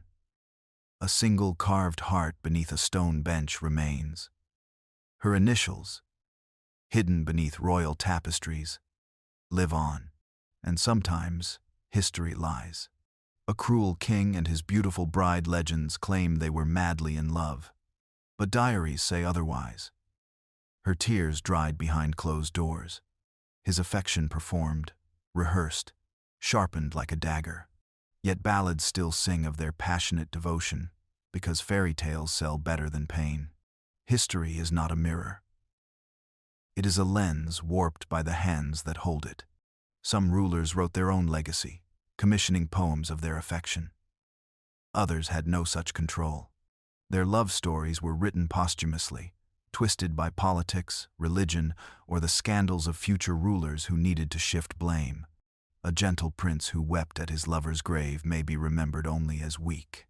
A fierce queen who protected her consort through 5 invasions may be remembered only as obsessed. But sometimes, the truth outlasts the tale. A buried chest of letters, a hidden chapel beneath the palace ruins, a single sentence in a forgotten diary. These fragments remind us that love, even royal love, was fragile, beautiful, and real. So how does history judge the love of kings and queens? With contradiction, with ceremony, with cruelty, often, but also with reverence. Because even the mightiest rulers, in their quiet moments, were just people seeking warmth, connection, forgiveness. They held hands under starlight. They whispered secrets on garden walks. They lost sleep. They broke hearts. They broke their own. And no historian, no chronicle, no marble monument can fully hold the weight of that. So tonight, as you drift between memory and dream, imagine those forgotten kings and queens not as rulers, but as lovers. As flawed, aching souls whose love was either celebrated or censored, remembered or rewritten.